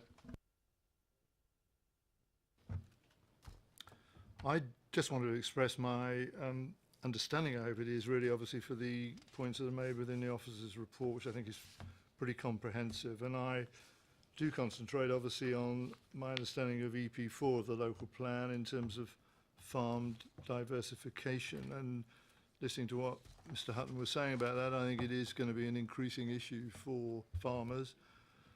I was going to say sometime after May the 29th, but I won't make any political commentary, but that's going to be the fact of it.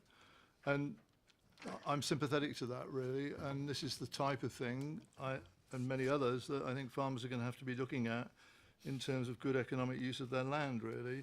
I do think, genuinely, that an element of hysteria nearly has crept into the debate about this sort of dog walking process, really, and the type of animals that are going to be there. I really think this is being overstated, and with some of the conditions that we've applied in terms of the usage within the hourly session, I don't see that being a real issue. I'm surprised at some of the commentary from some of the others that we've had put before us tonight. I mean, nearly sort of self-destructive comments about their own operation, really. So I'm surprised that the parish council's been able to obtain them in that form, really. But looking at the officer's report in terms of reasons for approval, I can find no issue with any of those 1 to 4 that are set out. I think the conditions are adequate. I take the point that's been made about the boundary fencing. I think Councillor George made it, and clearly all of us, I think, would rather that was sooner than later for the sort of security reasons, safety reasons that have been spoken about. And similarly, I think Mr. Hutton gave some assurances, and perhaps it needs to be conditioned a little further, that in regard to particular events within the church, i.e. the Sunday morning service, a funeral or a wedding, then I think some agreement can be made between the parties that there isn't this activity then. It can't go beyond that, because clearly churches, I hope, are living organisations with lots of activity and vibrancy, people in there for coffee. It cannot be reasonable to talk in those terms, otherwise no activity adjacent to the church would be allowed, and that's going a step too far. But with that sort of caveat attached to it, I support the officer's recommendation, and I'd be happy to propose this for approval. That's been proposed. Thank you, Councillor Potter. Do I have a seconder? Councillor Bound. Is this for seconding the Well, proposal? I will do, Chair, but I was just going to mention the parking situation. Go right ahead. Because I think that the parking area seemed to me that it was open to the public. It wasn't a parking situation just for the church. Anybody can use that parking area that we viewed when we were there. So whilst the people walking their dogs might slightly increase the pressure on it, I don't see that is going to be too great a problem, and I will second Councillor Potter's recommendation. Fine. Before we go any further, can the officers actually answer that about that parking area? It's something. Do we have knowledge that it's open to the public, or is it gated? I was under the impression it was gated, and I understood when we were on site that there would be a combination lock. I meant the parking outside, where the cars... Oh, parking outside, not the 2 parking spaces inside. Ah. Right.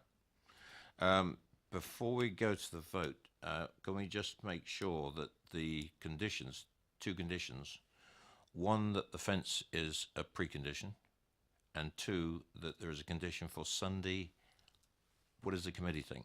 Mornings? A planning condition for no use of the site Sunday mornings, hours? I'll take advice. Councillor Goodison, do you know the hours of the service of the church? I think, the churches have services in the morning and then weddings after. Well, yeah, it's... But no, we're not talking... I'm sorry, folks. I think we're talking about a planning condition. There could be another informal discussions between the applicant. This is something we can't condition because they're so variable. I think that's my understanding from officers. But a condition, say, no use on a Sunday morning until 1 o'clock? I'm open to suggestions here, members. Councillor Potter, you proposed it.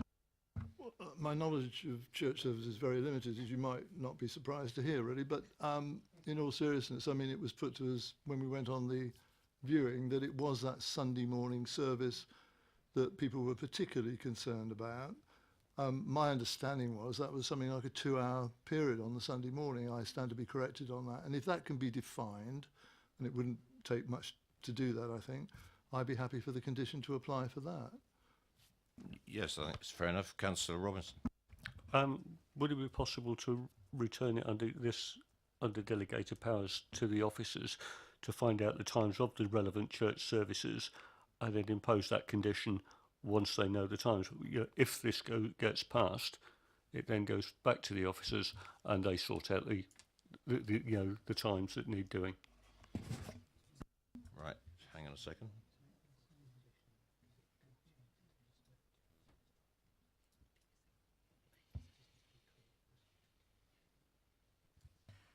Could I suggest, I think it was mentioned by one of the speakers that the services start on a Sunday at 9:30 and generally people are there for a couple of hours.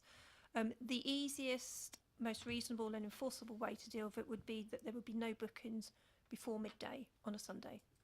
That's a very simple way of dealing with it. But that was the concern that was raised at the viewing. We could then put an informative on that the applicant should liaise with the church, and we could only encourage them to do it on when the church is used for other occasions, i.e. funerals or weddings, because those happen on an ad hoc basis. They will be busy at certain times of the year and others. A church Sunday service is a defined thing that everyone knows when it will be there. And bearing in mind that was what was raised at the viewing, my understanding was the main concern. It's much simpler to just have a condition that says no bookings before 12 o'clock on a Sunday morning. I hear what you're saying, but I just point out... Would you like to discuss this on microphone, please, Councillor Goodison? Sorry, I hear what you're saying. I would just point out that there's a Sunday service in the church every Sunday evening. Noted. Now, Councillor George wanted to say something. Chair, all I was going to say, and listening to what the officers said, I approve that. I was just concerned that probably 20 minutes before and 20 minutes after services are going to be a lot of people milling around there, a lot of traffic on the lane and everything else, and therefore to give it a little bit of leeway. But I'm assuming that the church services are going to be finished by 11:30, which sounds reasonable, and therefore support that suggestion. I think that's what the officer was suggesting, that you should already built in that buffer. Any more comment before we move on to the vote? No? It's been properly moved and seconded for approval with the additional conditions that we've just been talking about. All those in favour?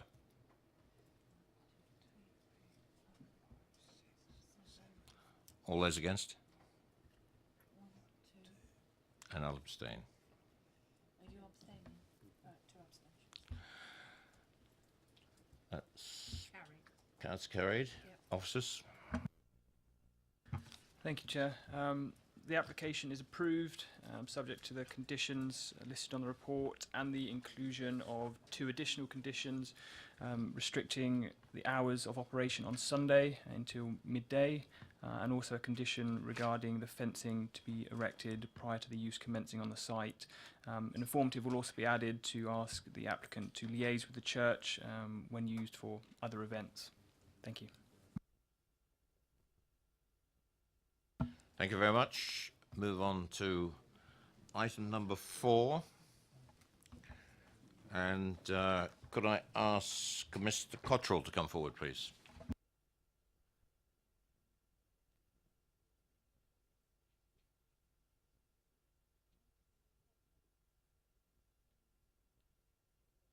Sorry, Councillor Porter? Chair, if I could just say it formally, I was only seeking to protect one of my colleagues from himself, really, but as I understood it, Councillor Goddison had spoken as a ward councillor, had got a predetermined position, and then votes on that vote. You know, with the best will in the world, that should not be the case. I'm seeking, this is not on my behalf, it's on his behalf. That should not be the position we allow ourselves to get into, should it?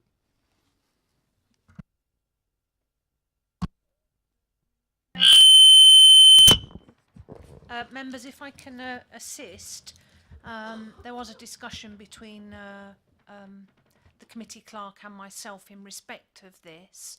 My view was that although it was getting close to being possibly a predetermined or biased decision, under the protocol or the code of conduct at the back of the constitution, it hadn't quite fallen into it being a predetermined issue, because it wasn't,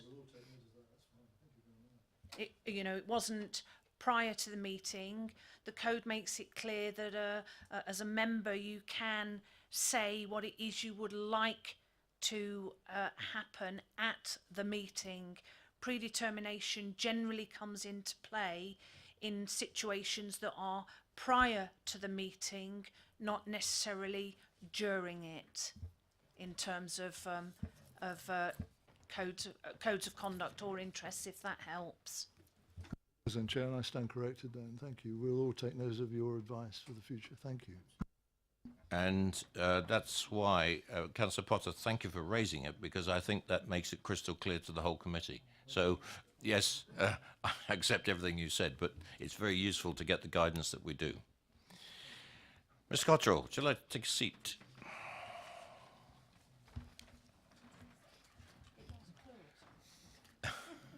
And if you'd just like to sit there while the officer introduces. Thank you, Chair.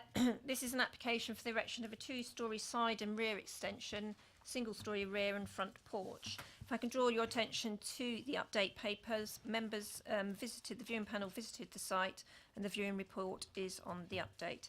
The officer's recommendation is for refusal. Mr. Cottrell, you have 4 minutes. Good evening, Chair, and thank you all for your time on Friday, and thank you to Councillor Bound for calling this one in. This house, as you will have seen, is a typical MOD 3-bed semi, which is largely used across Tadley and Borghurst. The main reason for refusal is that the officers believe that the visual gap to the first floor between these dwellings is important, and that this extension would be detrimental to the visual amenity of the area and the spatial characteristics.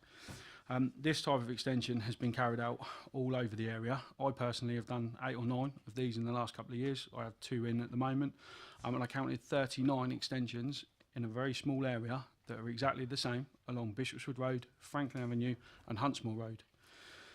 There's an example along Franklin Avenue where this extension has been carried out to 2 of the semi-detached houses, meaning that the link in the middle has actually now been reduced to 150 mil. That's 6 inches. Yeah. The officers, I put this case forward to the officers as an example, and the catch-all statement of each application should be assessed on its own merits, and that these examples have no material weight until this application was used. This seems a little unjust, and I know it is the council's policy, but we all know that in reality precedences do get set and they are used when determining all applications and developments.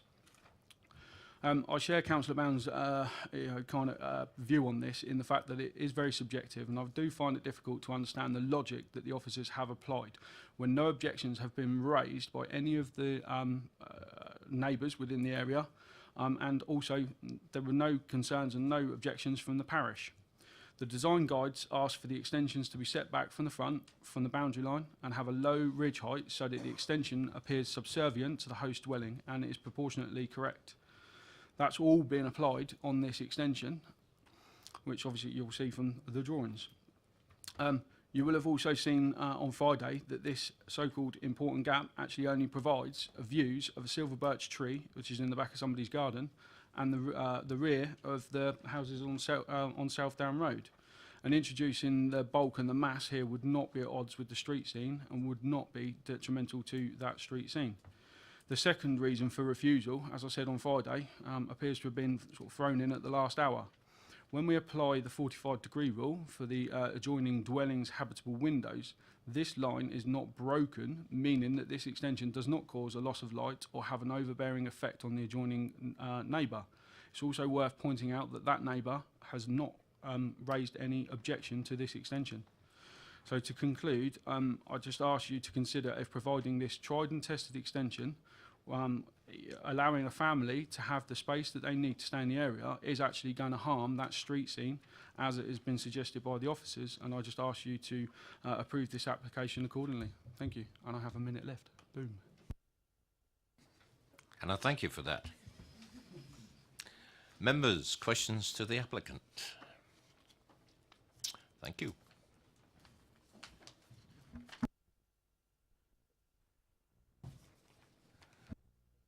Questions to officers? None. No, Councillor Robinson. Thank you. Could you just confirm what Mr. Cottrell said, that there's been no objection from the immediate neighbour to the right? Yes, there's been no objection from the neighbour or from the town council. No more questions? Debate? Councillor Wood. Go on. Yeah, thanks, Chairman. This application is down for refusal, and from what I can see is purely environmental local plan policies, the M1 and the M10. And I appreciate fully officers' conclusions and agree with some parts of the reasons for refusal, but not others. I'm also aware of this borough's housing need and the right for residents to enjoy a good quality of life, although not to the detriment of others.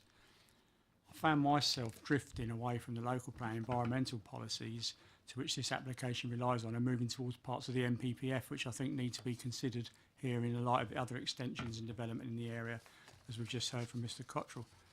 The MPPF tells us at 1180 that to support opportunities to use the airspace above existing residential and commercial premises for new homes, in particular they should allow upward extensions where the development would be consistent with the prevailing height and form of neighbouring properties and the overall street scene.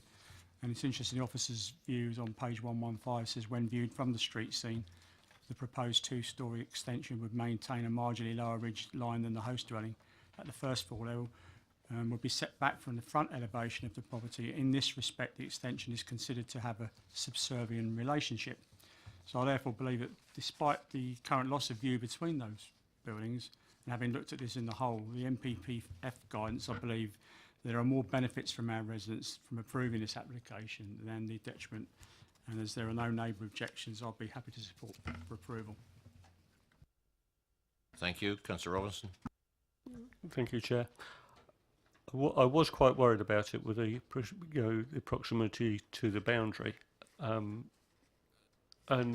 with no objection from the neighbour, I really don't see a problem. So I'm happy to second the motion to approve. I'll go back to Councillor Westbrook. Was that a proposal for approval? Yes. Okay, just hang on right there. I'll come back to you. Councillor Bound?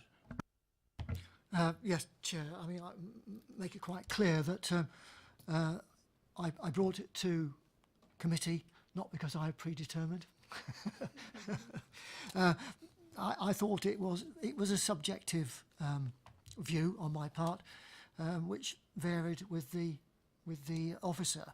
I mean, as far as I'm concerned, it's a very modest front elevation. The rear elevations do extend forward of number 9, but they're only going to be a level with number 5. The rear elevation is only going to be level with number 5, and number 5's got that horrid great thing at the top. The side elevation is quite a massing of wall, but it faces a wall with a landing window and a bathroom, which is obscure glass. The street scene, to my mind, hasn't been affected to a great detrimental effect. And as the agent mentioned, there are lots of examples of extensions in the area, including Huntsmore Road, which Sanford Road comes off. So I was open to the debate, and I will vote accordingly. Thank you, Councillor Bound. Councillor Westbrook, you're putting forward a motion for approval. Do you have reasons for approval? Microphone, please. Yeah, maybe the officers can help me out. I think the MPPF points are valid, and I think the reasons for refusal purely based on environmental issues in relation to the scene through with the trees. And I don't know, maybe you can help me out on that one. I don't know. The NPPF, the comments you made with that in terms of effective use of land, that's more to do with building new houses. So I don't think the NPPF is one really to use for an extension, to be honest. I think my understanding of the NPPF in terms of going up above buildings, that was more utilising spaces above offices in town locations and things like that, particularly in city areas. I know that they were looking at potentially allowing accommodation above offices as a PD type thing, but that hasn't been expanded any further.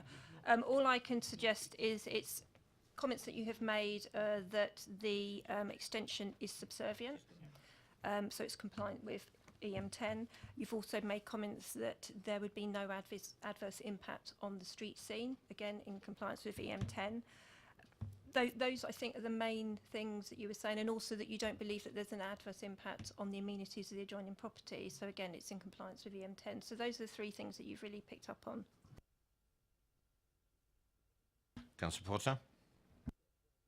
I know you're there already, really, but I mean, we do it oftentimes, but it is the reverse of what I think was put forward in terms of EM1 and EM10. But I mean, my point was, and we saw it on the day, I mean, we would think Sanford Road was this little oasis in amongst a whole range of other roads around that had done something very different. Well, they may have done, but this type of property lends itself, I have to say, to this type of extension, and there will be many more, and I don't object to that, really, and I think that's the way of it. People who want to extend their living accommodation, don't want to move, can't afford to move. This is an ideal way of doing it, really, and I think we should support it. Do I have a seconder for the proposal, please? Who was that? Oh, Councillor Robinson. Okay, so it's been properly, no more debate? It's been properly moved and seconded for approval, given the reasons we've just been discussing. All those in favour?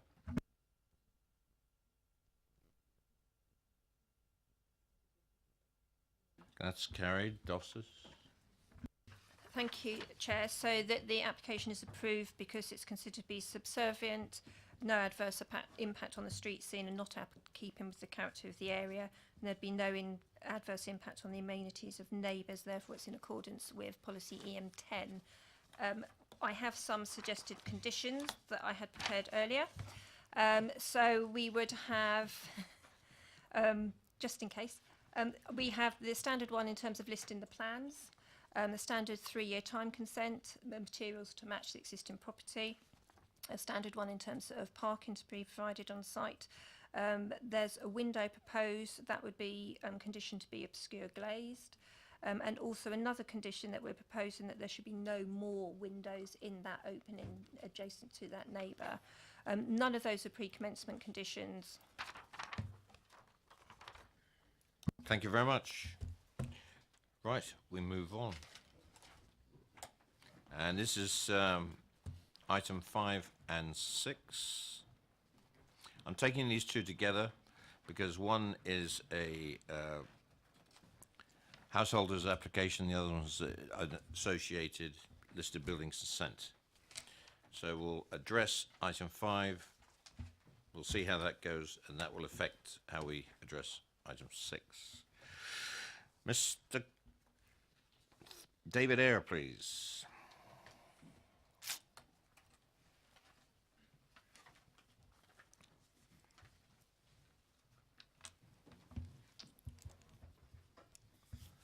Oh, the model.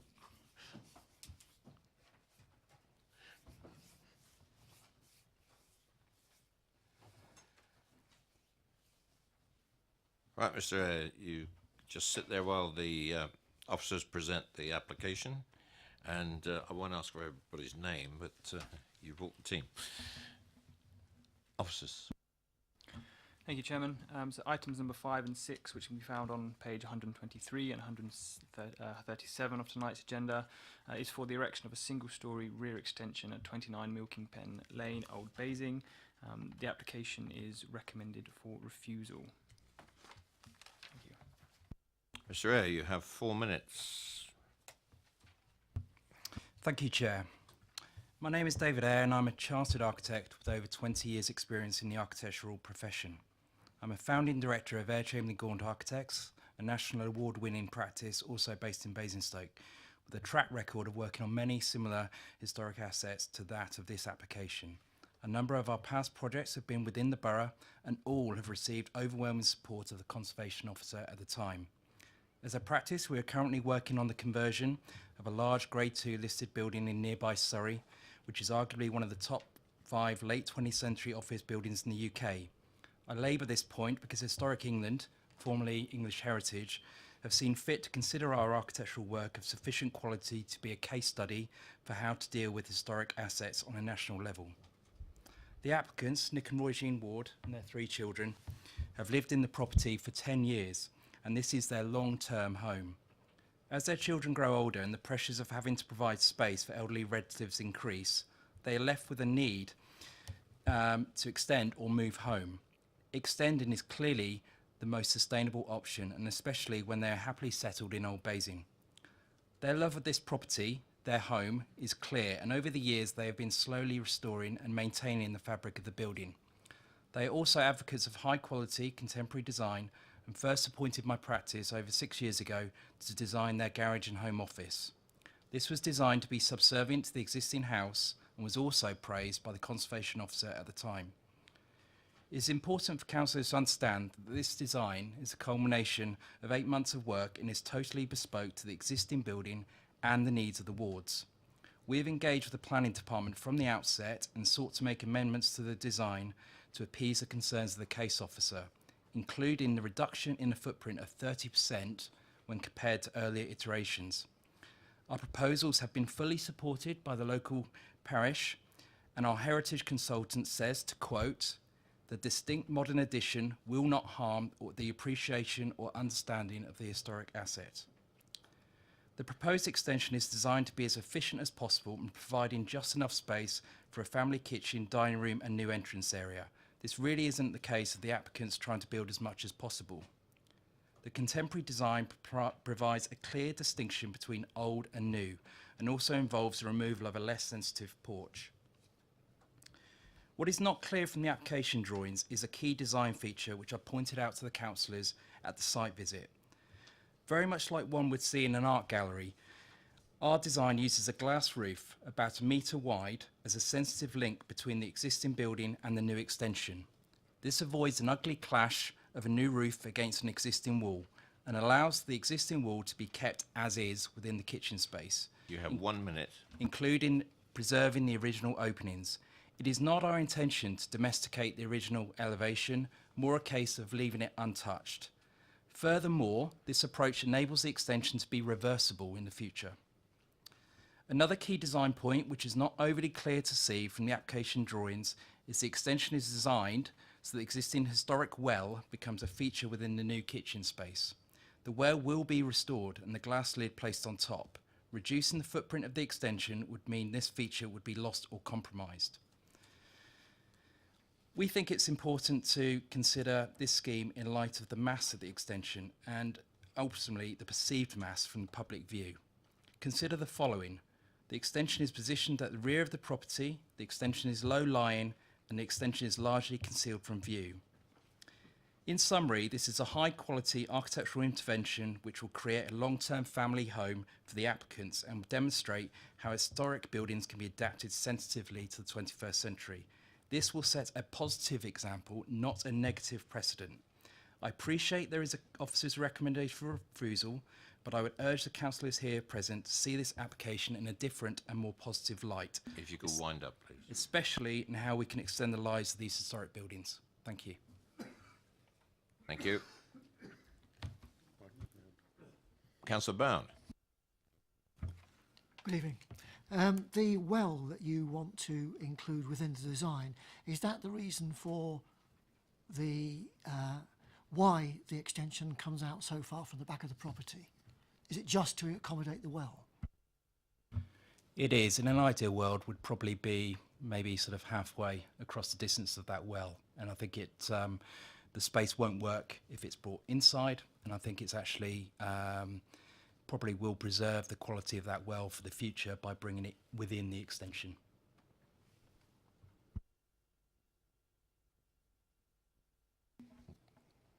Any more, Councillor Bound? Yes. The well would still be there even if it were outside the outside wall of the property, would it not? You wouldn't get rid of the well if the wall was slightly closer to the property. I think in reality you'd have to bring the wall back in considerably to avoid any damage through construction and so forth. So and actually then the extension won't actually function in terms of forming a proper space for a kitchen and dining layout. Councillor Goodison. Thank you, Chairman. Just very quickly, I think, did I understand you correctly when you said that I think the first application which went in from you, which the borough opposed on the basis that it was too big, as they still do with this one. Am I right in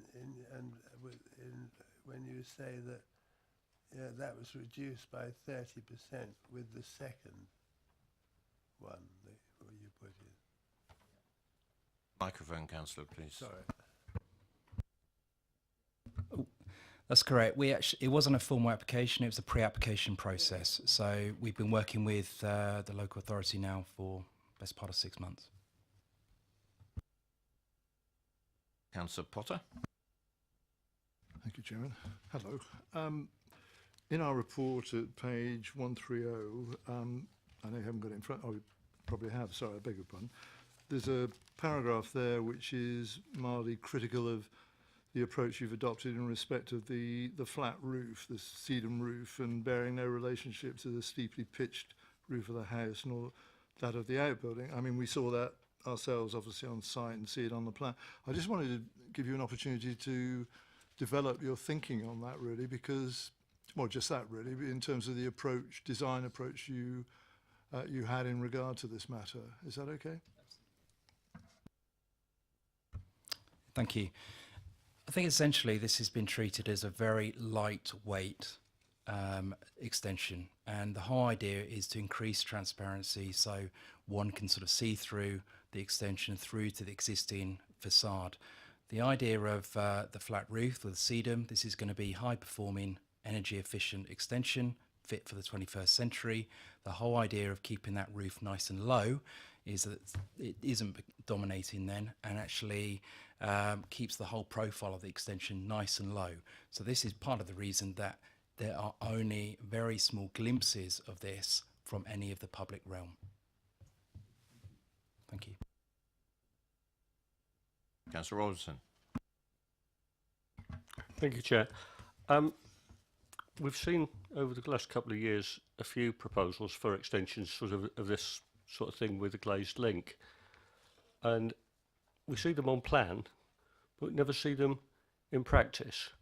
And also, I live in a property that's not actually dissimilar to this, so it's a really cheeky question. If you get planning permission tonight, will you invite me around to see the finished project so I can see what it actually looks like in real terms? Thank you. Councillor George. Thank you, Mr. Chair, for your presentation.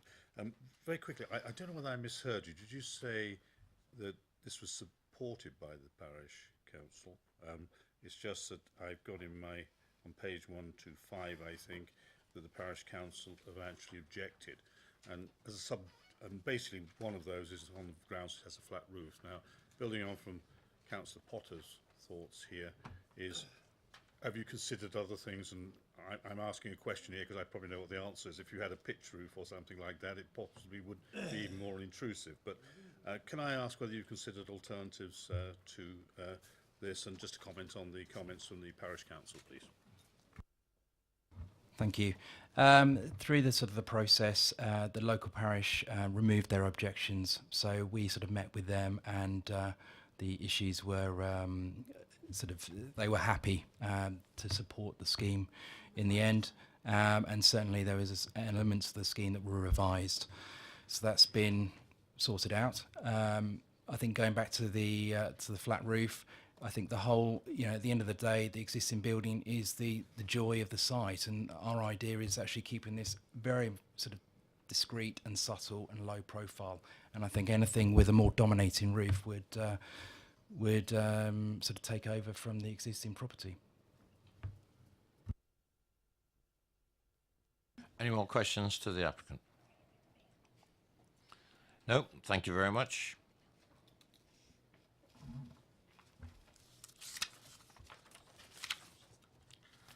Councillor Goodison, as the ward councillor, you're the next speaker. Thank you, Chairman. I'll be very quick. Just for Councillor Potter's benefit, I might just add that the very first application, the pre-app which went in, which was too big, the view of the planning officer was that it was too big. The parish council agreed with that view that it was too big, and I agreed with that view as well at that time, that it was too big. The second application reduced by 30%, 35%. The parish council was persuaded not to oppose that one. It's a very simple decision, I think, for committee members to make here. On the one hand, we've got a building which was too big, and to be honest, I accept still is rather on the large side. On the other hand, we've got a flat roof which the parish council basically are not particularly keen on, and that's mentioned in their village design statement, which is very true.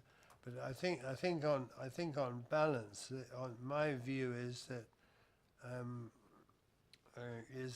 that the decision each member here has to make is whether the advantages of this application outweigh the disadvantages, because there are disadvantages, size, etc. There are advantages. I think in a superb way maintains the intellectual integrity of the listed building with that glass panel all along around the sides, so you've got that wonderful ability to look through from the back straight through the extension and see the beams and everything on the side of the building. So I think each member just has to ask themselves, do the advantages outweigh the disadvantages? I think my view, I better not give a view in case I get shot down. But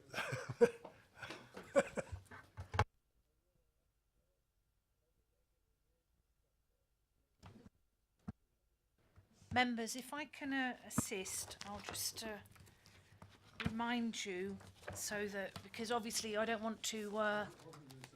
No, I know, but clearly it's caused a little of consternation.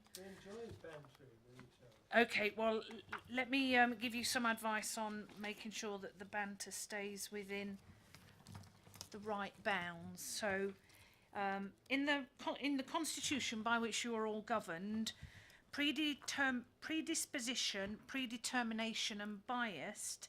And it's only a fairly short section, so I'll read it to you. It says, there is an important difference between those councillors who are involved in making a decision and those councillors who are seeking to influence it. This is because councillors who are not involved with making a decision are generally free to speak about the outcome that they wish to see in relation to the decision made. When considering whether there is an appearance of predetermination or bias, councillors who are responsible for making the decision should apply the following test. Would a fair-minded and informed observer, knowing and having considered the facts, decide there is a real possibility that the councillor had predetermined the issue or was biased? Predisposition is where a councillor holds a view in favour of or against an issue, for example, an application for planning permission, but has an open mind to the merits of the arguments before making the final decision at the committee meeting.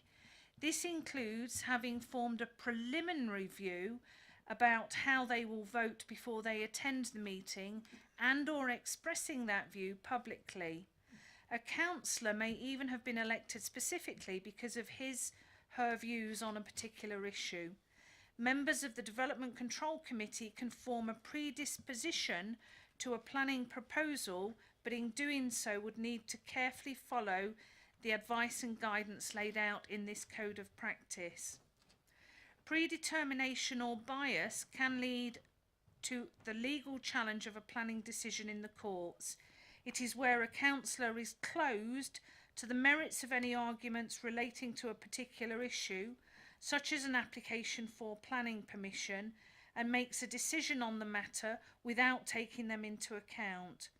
Section 25 of the Localism Act 2011 confirms that a councillor is not to be taken to have had or to have appeared to have had a closed mind when making a decision just because he or she had previously done anything that directly or indirectly indicated his or her view, or the decision she would or might take in relation to the decision being made. The most important point is that councillors should always attend the meeting with an open mind. Clearly expressing an intention to vote in a particular way before a meeting, predetermination, is different from where a councillor makes it clear that she is willing to listen to all the considerations presented at the committee meeting before deciding on how to vote, predisposition. If a councillor has predetermined his or her position, he or she should withdraw from being a member of the committee for that matter. This would apply to any member of the committee who wants to speak for or against a proposal, as a campaigner, for example, on a proposal within his or her ward. As the council allows substitutes to attend the meeting, this could be an appropriate option. So the reason I concluded, I'll explain that Councillor Goddison had not predetermined the particular issue in respect of the exercise on the dog area, was because although he indicated that he would like members to consider refusing the application, there was no indication that this had been something that he'd had expressly said prior to the meeting, and it was something that was being said as a ward councillor at the time the debate was underway.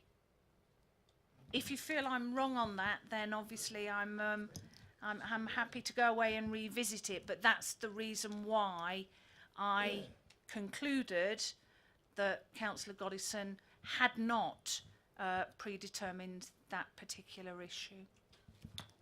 Yeah. Councillor Potter, yes, please.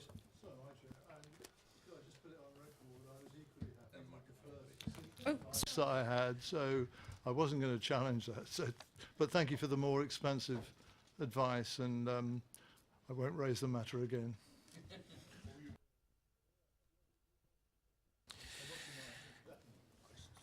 Right, it's questions to officers.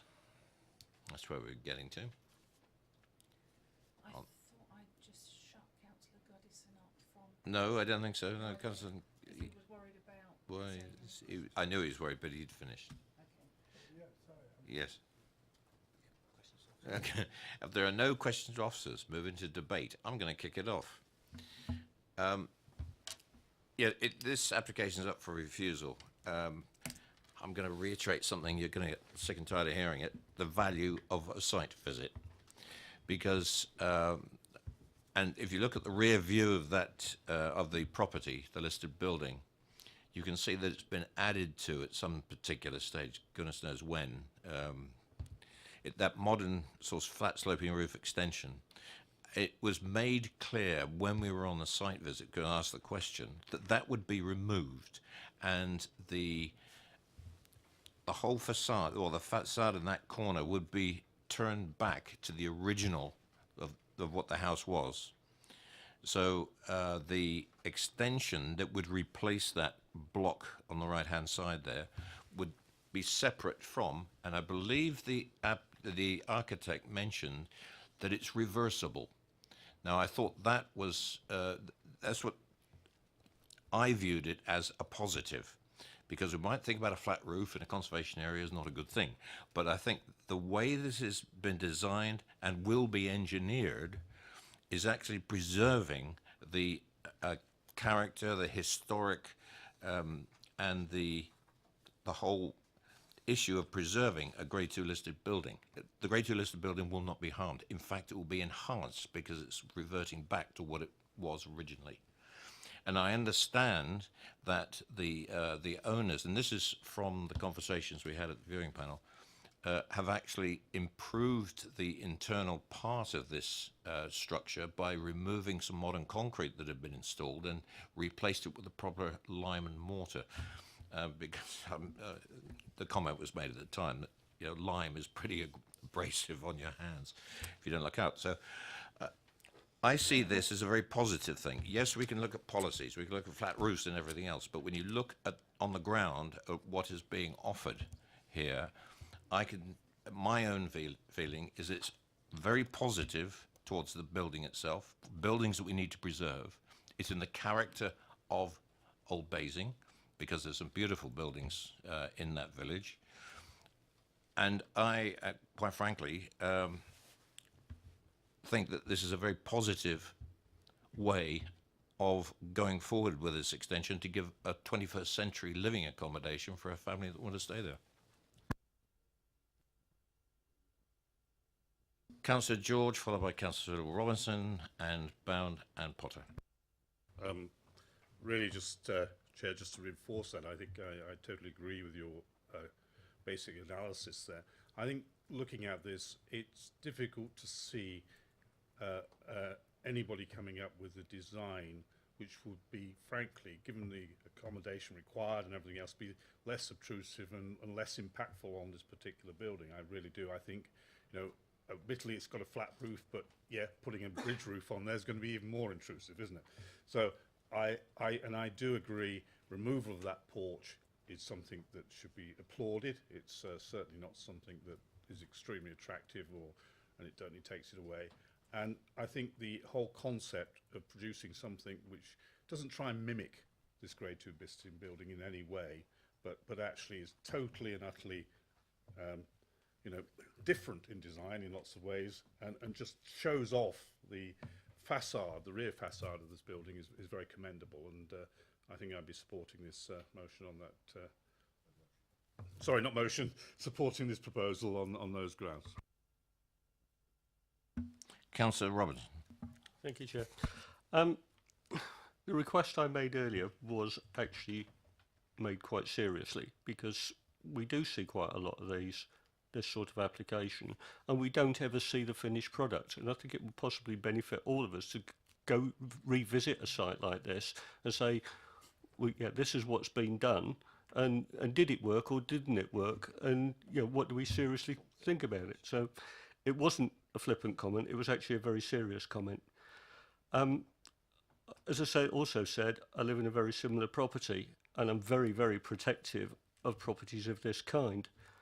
And when I looked at these plans, first of all, particularly the on-plan view, it's a very big extension. It's very, very deep, coming past the well.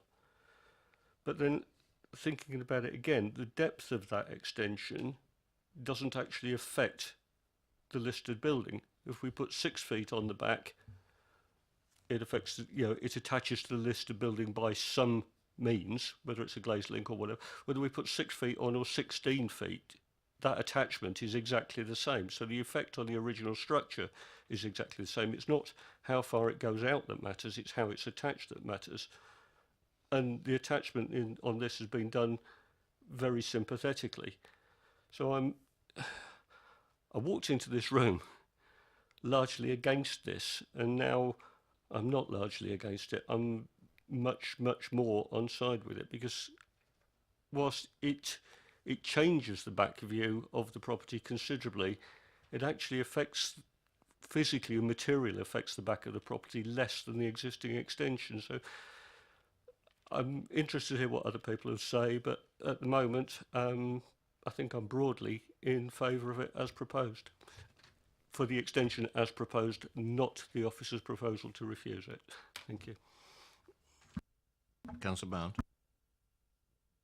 Thank you, Chair. I think site visit was invaluable here. I mean, I think other committee members might remember normally with these sorts of things, when they got glass links, I am not in favour of them. That's the way I think. But however, on seeing the site and hearing the applicant speak about the reasons for it and the benefit that it's going to bring in terms of being able to see that rear wall, that the glass and the light coming through will bring, I sort of changed my mind. I think to my mind it goes out a bit too far, but I can see that because of the well, they perhaps haven't got much of a choice on that. So I'm broadly in favour of this application. Thank you. Councillor Potter. I remember us making it when we approved an application not so long ago, extension to a listed building. I think Councillor Sherlock's ward, and I can't remember the address now really, but that had a linked glass connection, headlit, that's right. And I'm told, because I haven't seen it myself, just how well that's actually worked, and people have been enthusiastic and full of praise for it really. And I don't have any issue with the use of glass in this connection, just the opposite really. I think this is very imaginative. I'm glad to see the well included within the design of the extension. I think that is commendable, quite frankly. And in regard to, I mean, we're always into this debate, I think, really about listed buildings and, what is empathetic and what isn't. And also the point that I've made repeatedly, I think, I like the fact that young growing families take on this responsibility for listed buildings and will grow with it. And to that extent, they need something that is going to be useful to them in terms of their living requirements. And clearly something like this is going to meet the needs of this family, at least I hope it is, and that's the reason it's been designed in this way. So I have to say, and I apologise obviously to the officers in regard to this, but I go against their recommendation here, and I support this application and will vote accordingly. Do I have a mover for the application for approval?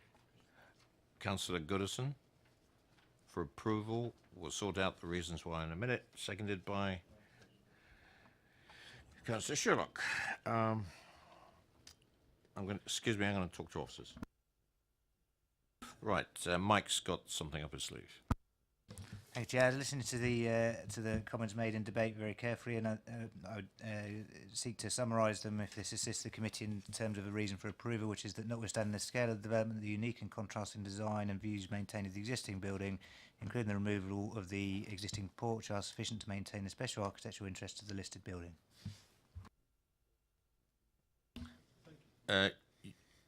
Right. It's been... Councillor Bound. Does 1F come into it at all when they talk about the roof being environmentally friendly in terms of energy conservation, energy consumption? It can be added. Nothing like belts and braces. It's been properly moved and seconded for approval and for the reasons that have just been enumerated. All those in favour?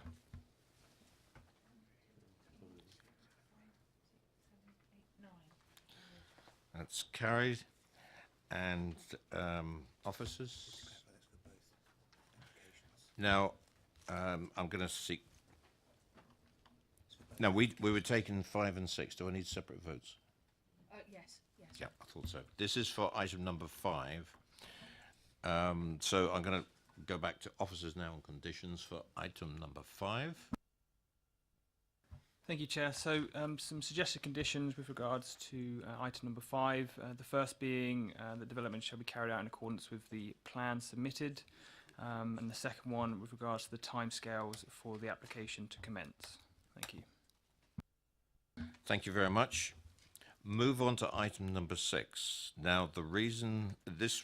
do I have somebody to move a motion for approval to item number 6?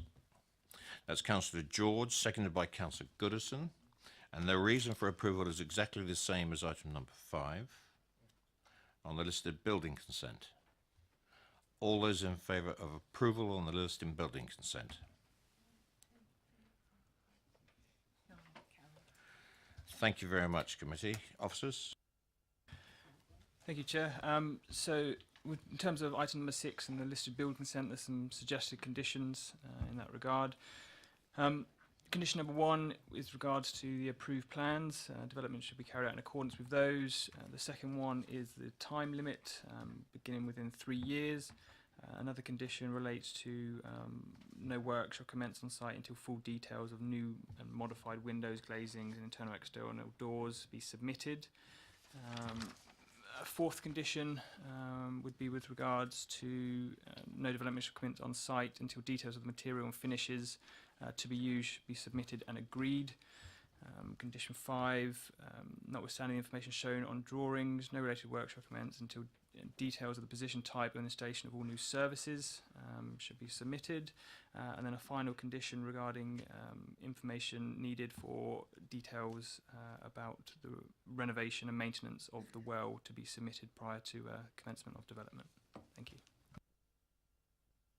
Thank you very much. We move on to item number 7. Thank you very much for your time. May I have Mr. Cottrell back again, please?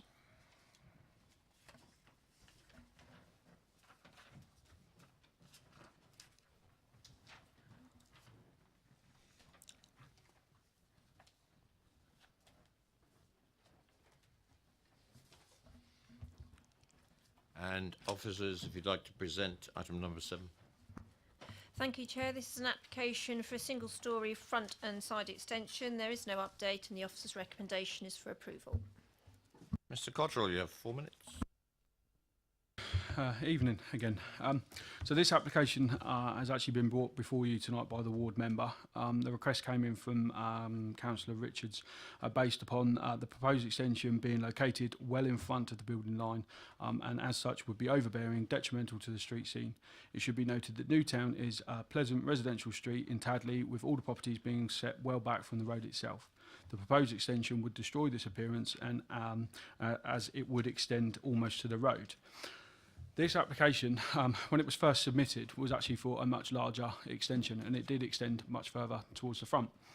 I've had conversations obviously with the officers and that has been dramatically reduced. So it actually now only extends 2.2 metres from the front projection of the existing house.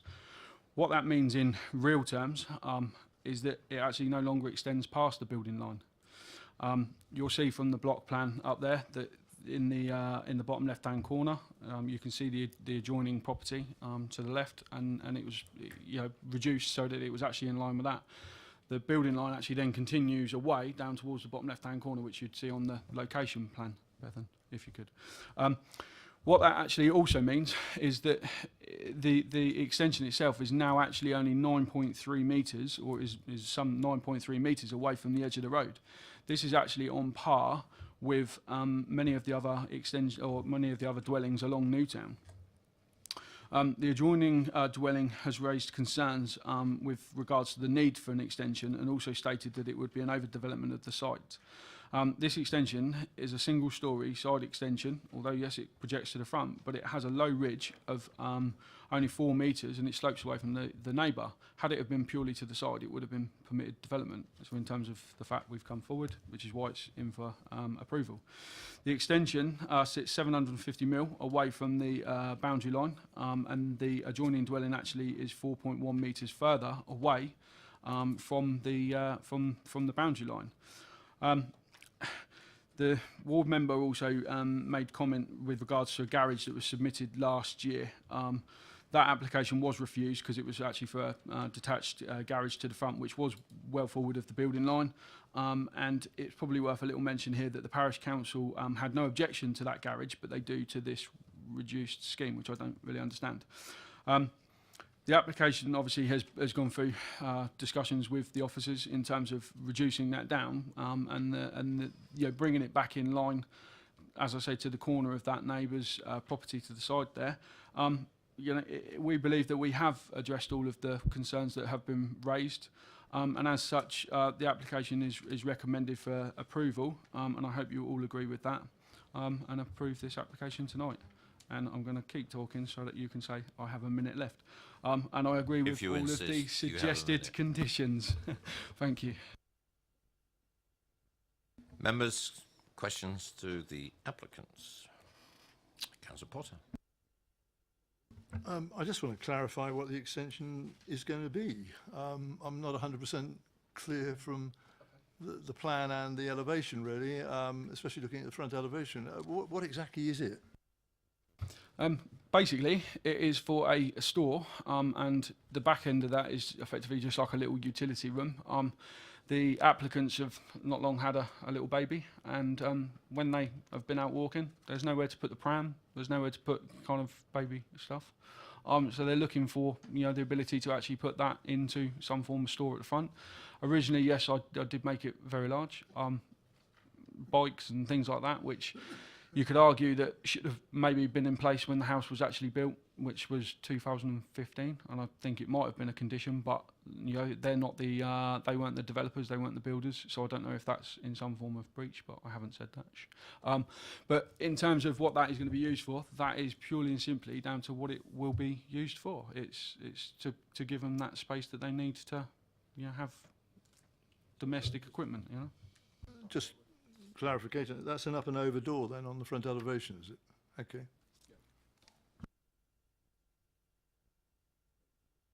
Okay. Councillor Bound. How far, I'm sorry, I might have missed this, how far does it project from the front elevation of the original house building? So the actual, there's a little front projection that's there already. It's 2.2 metres from that, and it's actually 3 metres from the main elevation, if you want to get technical, but it's 2.2 from the very front projection. Thank you. Any more questions to the applicant? Thank you very much, Mr. Cottrell. Councillor Richards.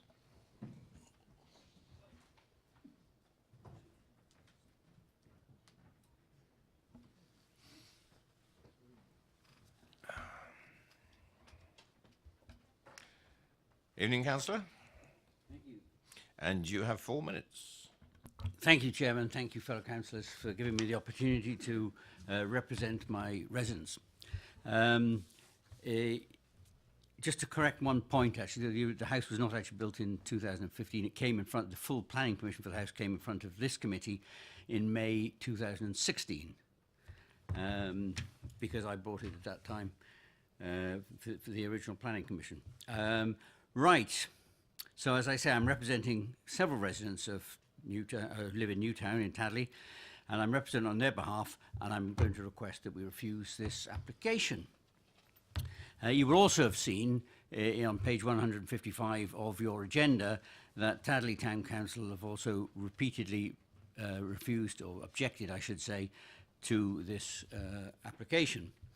As Mr. Cottrell has just said, he's quoted my words that the proposed extension will be detrimental to the street scene. I mean, Newtown is a residential street.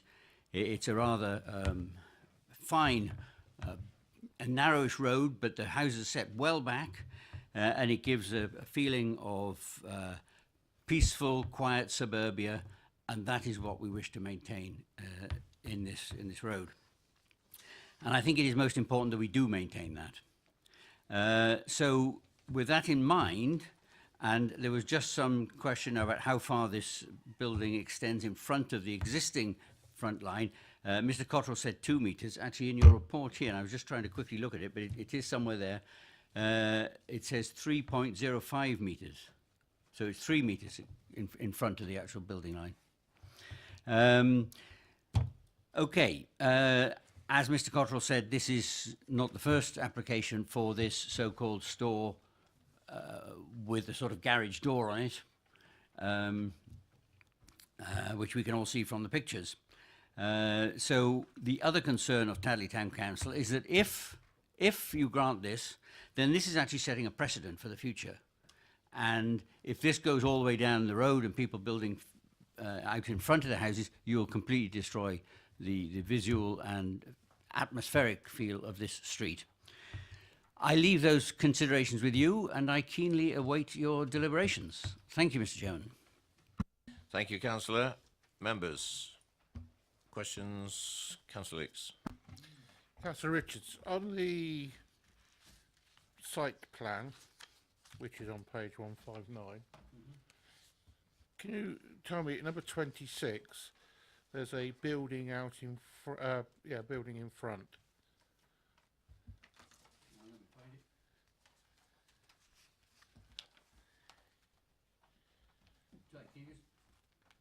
Can we use the microphones, gentlemen? Sorry. Please. I'm on page 159. I'm looking at the site concerned, Newtown there, and what are you saying?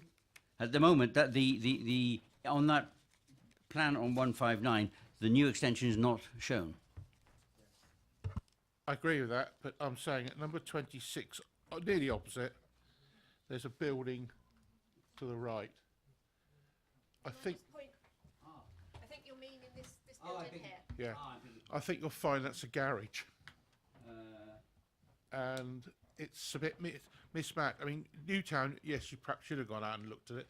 It's a wonderful road. It's now a no-through road. And there are lots of buildings of various designs. But I think you'll find that that's a garage, and that's well be in front of the sight line for that side of the road. You're far more familiar with Tadley than I am, Councillor Leeks. Councillor Potter. Sorry, members, we need to move standing before 9:30 if we're going to go beyond. You don't worry, I'm very conscious of that. Okay, I'm just Thank twitching. you. Thank you. Councillor Potter. Thank you, Chair. Hello, Councillor Richards. Obviously, we didn't go on a viewing, so not everybody would have appreciated Newtown in its full glory in the way you describe it. I actually know it a little, and I made a point of going out separately because we hadn't seen this one. And when you make reference, as do others, to this street scene, how would you describe that in whatever terms you want to, really? Because my vision of Newtown, I went to see it, is this sort of eclectic mix of all sorts of houses and designs, and a mix of bungalows and a whole range of things. And if I was to talk in terms of finding an established building line, and that means nothing in front of that building line, I defy people to find it on either side, really. So I don't quite know what commentary you're making about the streets. I'm sure you can help me with this, really, can you? I will certainly try to assist you, Councillor Potter. I've walked up Netherland Street many times. Actually, it is a mixture of different houses. That is correct. I mean, it's not like one of the modern estates where all houses are of the same design.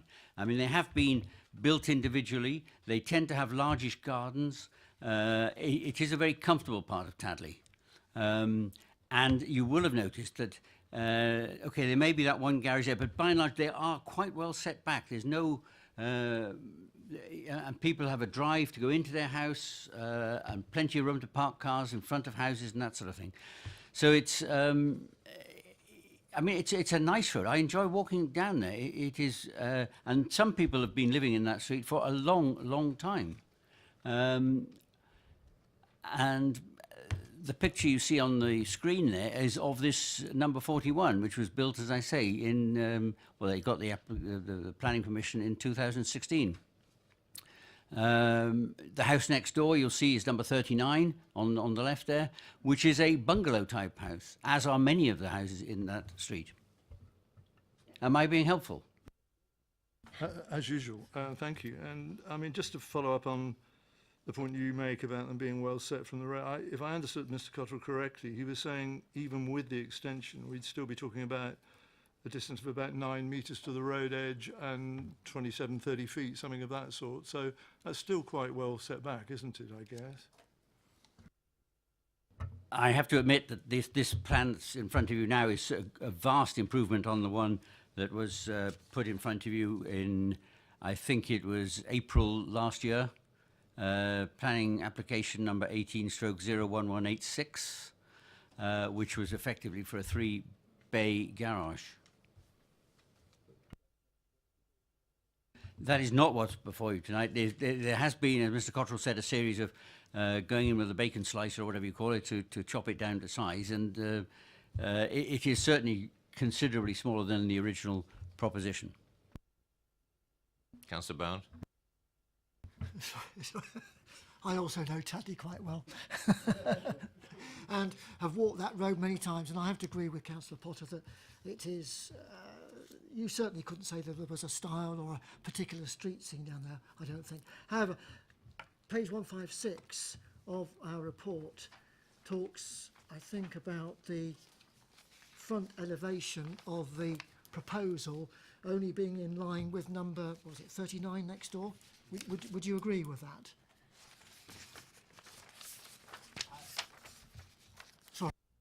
Sorry, I'm not quite with you actually, Councillor Brown. You mean the extension comes out to be in line with 39? No, it comes out a little bit beyond that actually.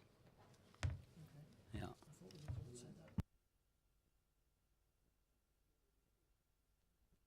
Can I draw your attention to the plan that's on the screen, and it doesn't protrude further than the building line of, that's number 39 on the left. It doesn't come forward. Marginally. Is the point made? Yes. Okay. Any more questions to the ward member? Thank you very much, Councillor Richards. Questions to officers? Councillor Westbrook. Yeah, thanks, Chair. I just wanted a bit of clarification on where Councillor Richards referred to Mr. Cottrell's 2.2 metres as being 3.5 metres from, and my recollection of what Mr. Cottrell said was it's 2.2 from the bit that sticks out in the front, and the 3.05 metres is from the main wall. Can you just clarify that, please? That's correct. No more questions to officers? Debate? Councillor Leeks. We don't often say this because it stops our tourism in Tadley, but further down the road, the last woman to be hung in Great Britain used to live at one time, but that's neither here nor there, and I propose that we go with the officer recommendation. Thank you. Do I have a seconder? Councillor Janet Westbrook. Give Councillor Potter a rest. It's been properly moved and seconded for approval. All those in favour?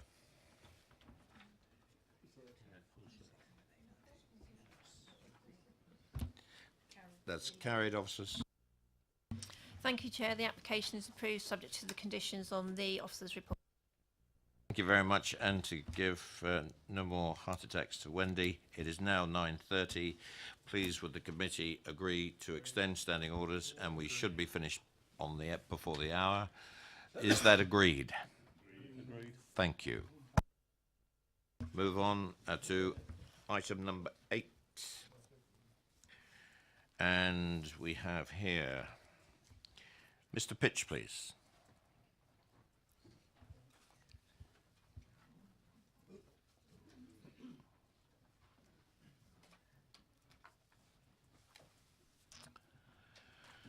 Good evening. If you just sit there quietly, and the officers will introduce the application.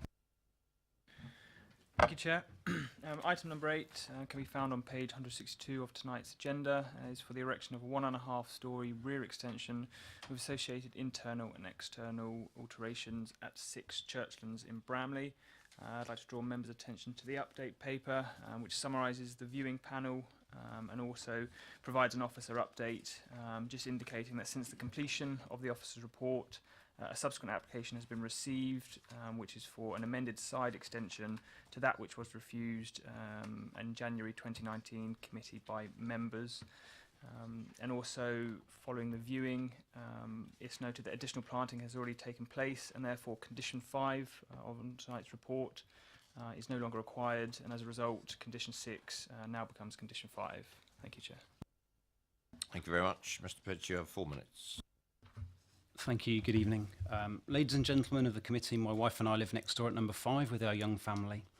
We're not averse to sympathetic extension, have extended our own home in 2015 and have not objected to any other planning applications made by neighbours.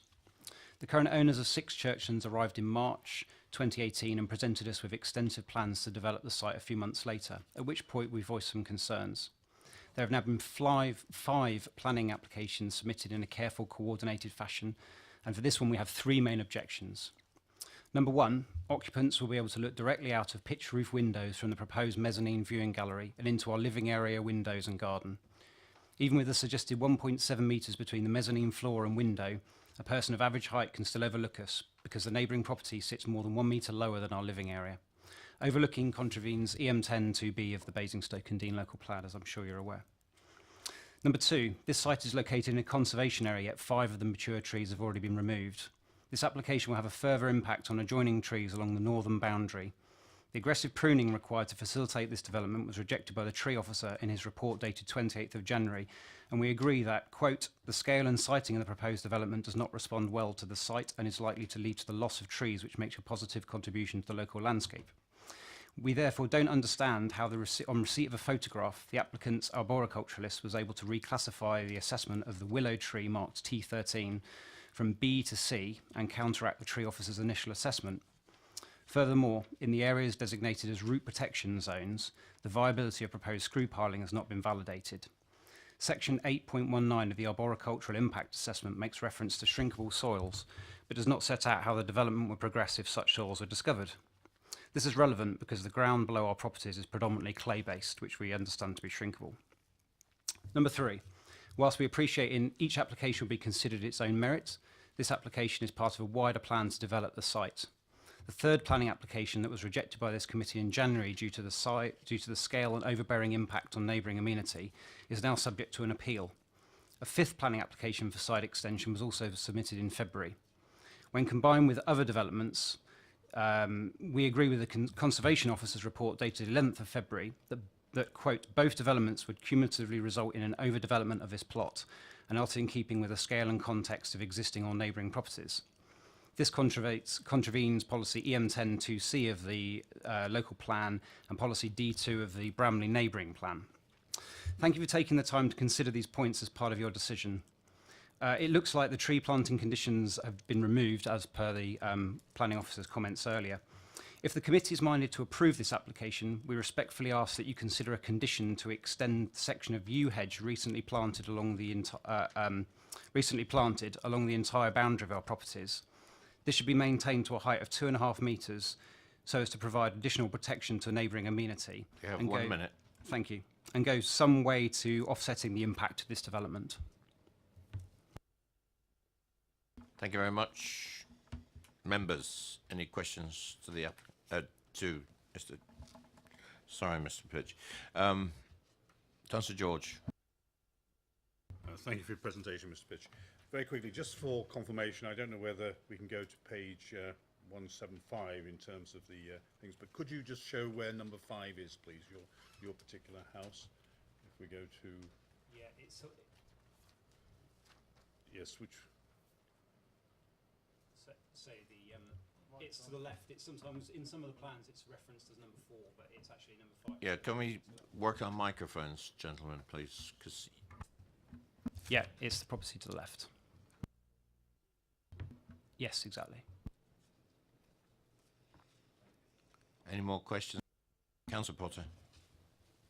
Sorry, Chair, it's okay with you. I just wanted to ask Mr. Pitch, you made the comment about the potential overlooking, which I think you related to the sort of mezzanine level you describe it. I mean, I've got a section in front of me, an illustrative section, which you probably would have seen, which suggests because of the pitch of the roof and the roof light that's going to be there, I mean, somebody of average height would get a very limited view straightforwardly there out of that pitch window, would have to be looking up at 45 degrees, really, to be able to see anything out of it. Is that right?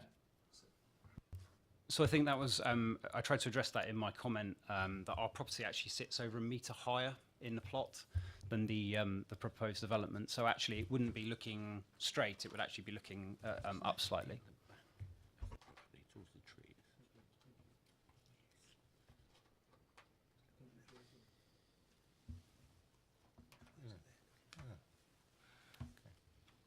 Any more questions, members? No, thank you, Mr. Pitch. Appreciate it.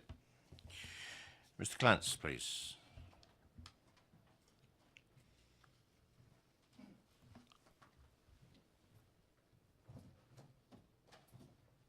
Good evening. Good evening. You have 4 minutes. Thank you, Chair. I've listened carefully to the concerns raised both tonight and from the neighbour and ward councillor. I suggest that the officer's report has comprehensively addressed these issues, but just for clarity, it is the intention that the design, as has been pointed out by councillor, the roof light is intended as a skylight, and it's designed to do just that, to let light in. There's no intention to have a view out from it, and that's what has been put forward tonight. The impact on the trees has been addressed, as members have heard, in discussions with the between the two arboriculturalists, and that's where we stand. I'm happy to answer any questions that councillors may have. Thank you. Oh, sorry, Chair, if I may. The issue of the side extension has been raised tonight and previously, and the office has addressed it. But as we're in, other people are watching, could I ask if you're so minded just to clarify what the officers have said in terms of the relevance to this discussion this evening? Thank you. Yes, that will probably come out in questions to officers. I was very conscious of that myself. Members, any questions to the applicant? No questions. Letting you off lightly tonight. Thank you, Chair. Okay, thank you. Councillor Rowland.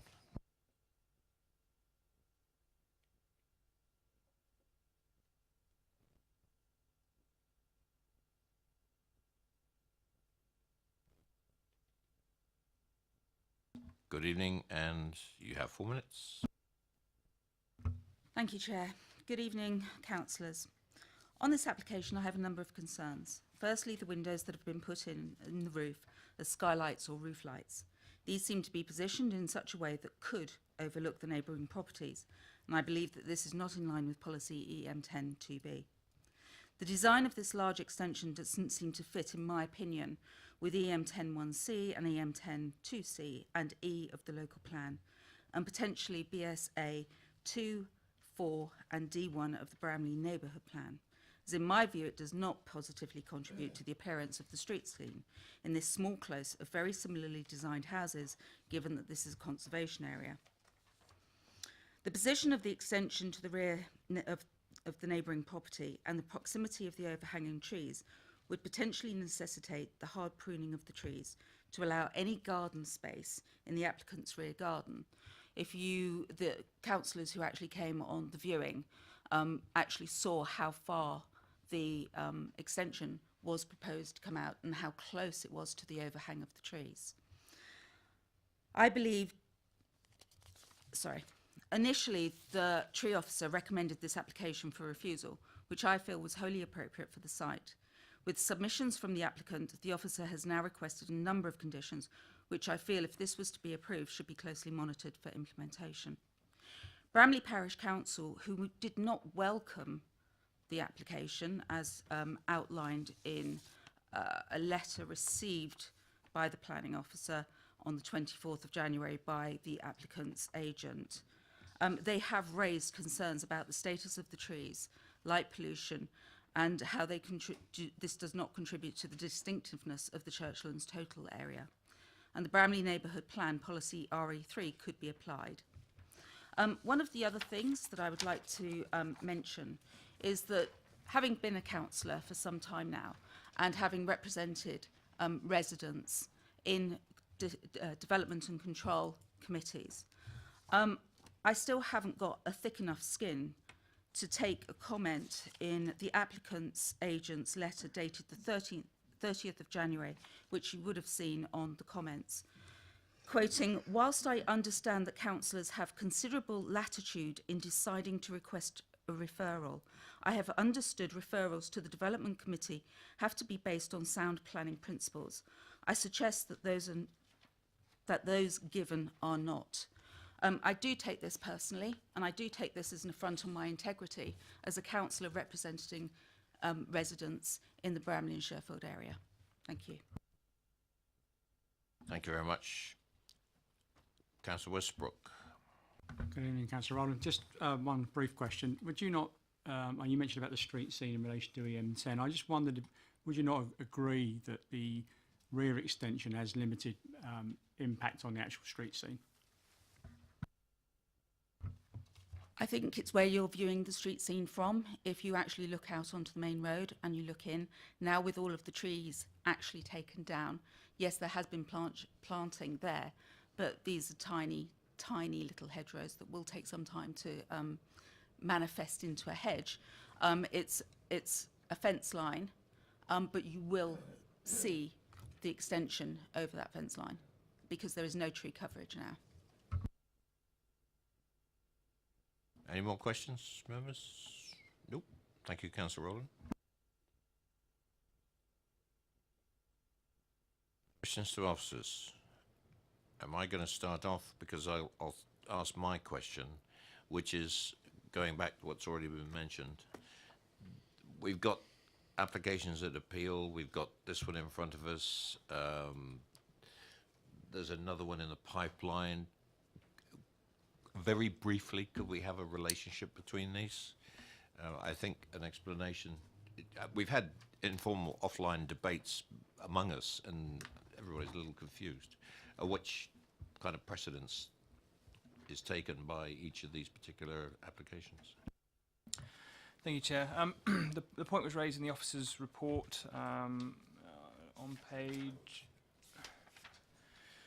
171, just noting the previous application, which was refused by the committee. Because it was refused, it's not a material planning consideration at the current time.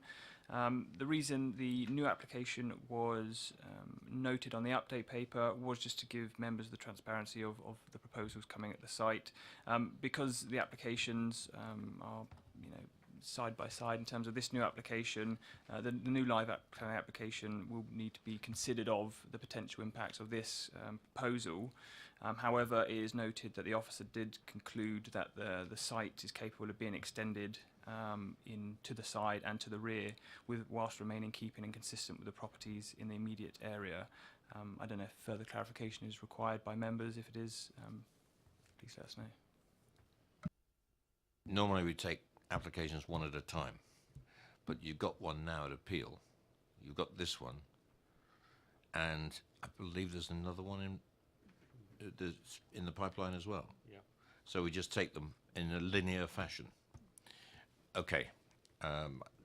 Does that work for members on the committee? We're happy with that? Because I think we were all trying to, it was all being convoluted by the various status of the applications. Yes, Councillor Westbrook. So in effect, this is the first and only one we're looking at? Yeah. Okay, thanks. That's what I was trying to That's fine. drill down to. Questions of officers. I'm done. Councillor Robinson. Thank you, Chair. If you look at the cross-section on page 178, can you give me a dimension as close as possible from ground level to what's marked as the sight line at the bottom of the skylight?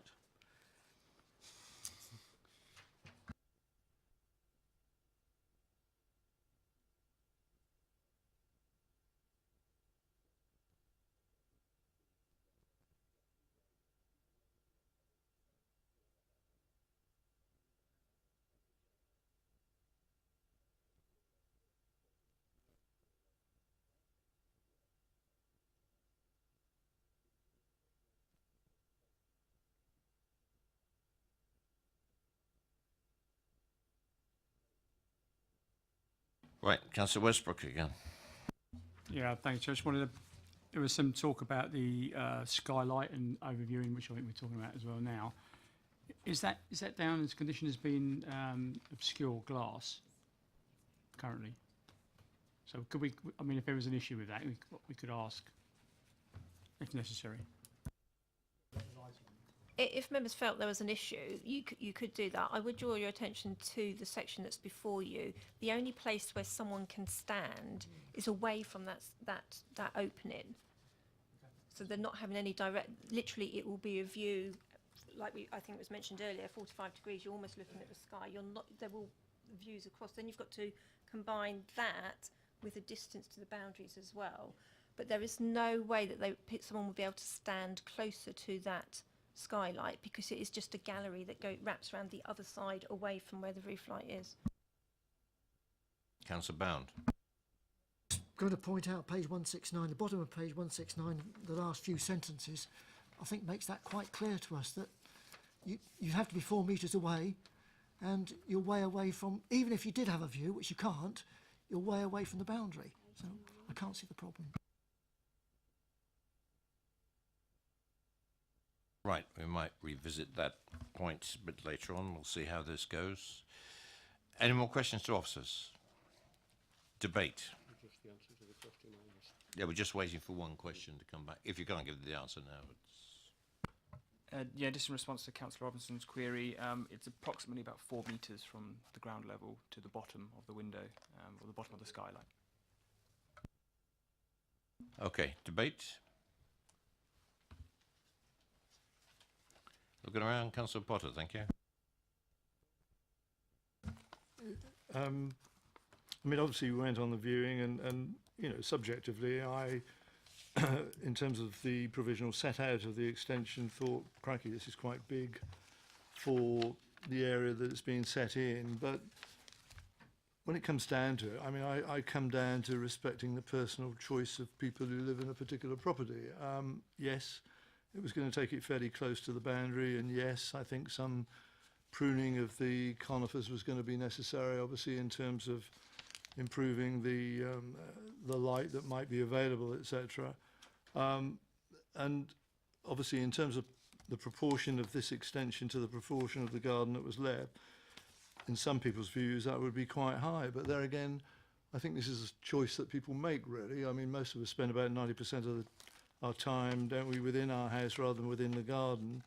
And that's a decision that the homeowner would make in these circumstances. In terms of the way the officer has set out the recommendations, or the reasons for approval, I don't find much to disagree with, quite frankly, in terms of you know, the plot size and design impact. There's no issue in terms of extra parking because of the design of this property, and I don't see it having any detrimental impact on the adjoining neighbours. We've discussed one thing that did, I think, get raised this evening and was of some concern, but understanding that better now in terms of the design and the mezzanine arrangement, that isn't going to be an overlooking problem, despite the slight change in height of the two adjoining properties. So I see no conflict there either, and I support the officer's recommendation, Chair, and if you're happy for me to do it, I'd certainly move that it be approved. Thank you. Any more debate or seconder? Councillor Westbrook, M. Westbrook, M. I've got to differentiate. Thank you very much. Seconded. If no more debate, Councillor Robinson.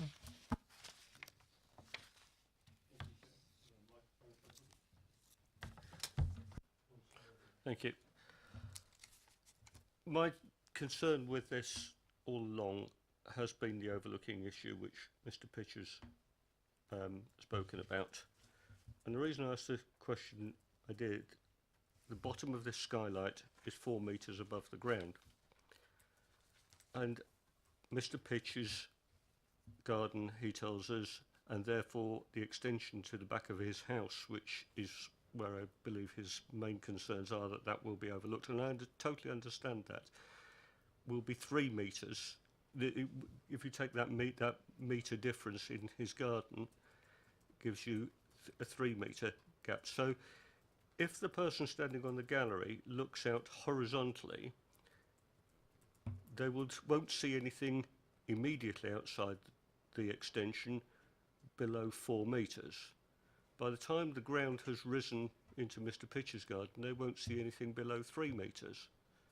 So they won't look into his extension at all. They will be looking over the top of it, and that's if they're looking out horizontally. And as Councillor Potter pointed out earlier, they won't be looking out horizontally. Quite what angle they're looking up, it is going to be an upward angle. So I think if you follow my logic, they're not going to see anything of Mr. Pitcher's back garden because they're going to be looking over it at considerable height. So I think the overlooking issue has been addressed. Thank you. Any more? Been regularly moved and seconded for approval. All those in favour?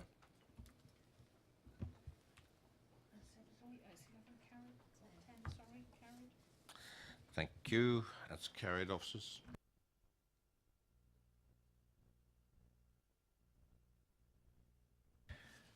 Thank you, Chair. Just before proceeding, it's been noted on page 174 that informative 3 on the officer's report has been put on in error. So it's proposed to remove that from any decision notice going forward. It was just to make members aware of that, and if there's any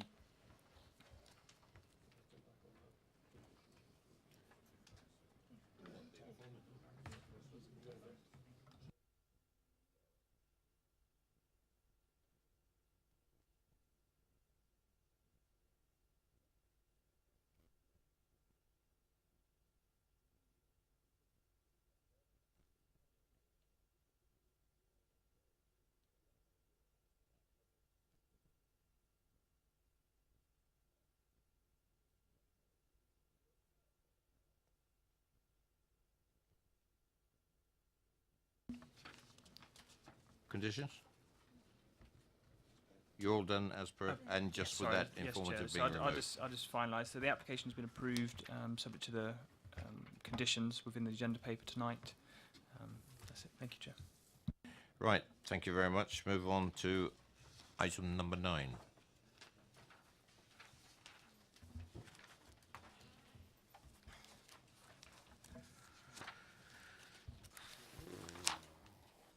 We have nobody.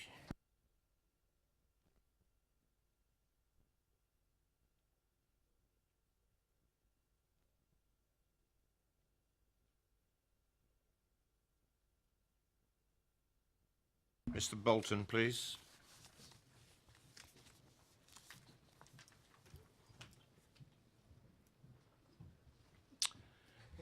Good evening. If you'd just like to sit there while they introduce the application. Thank you, Chair.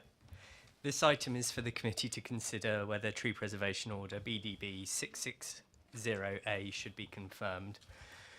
The committee is asked to listen to the objections that have been lodged and to take these into account when reaching a decision.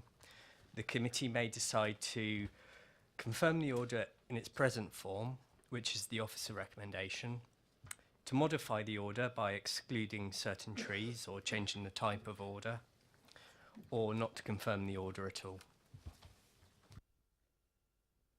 Thank you. Mr. Bolton, you have 4 minutes. Thank you very much, Mr. Chairman, committee members.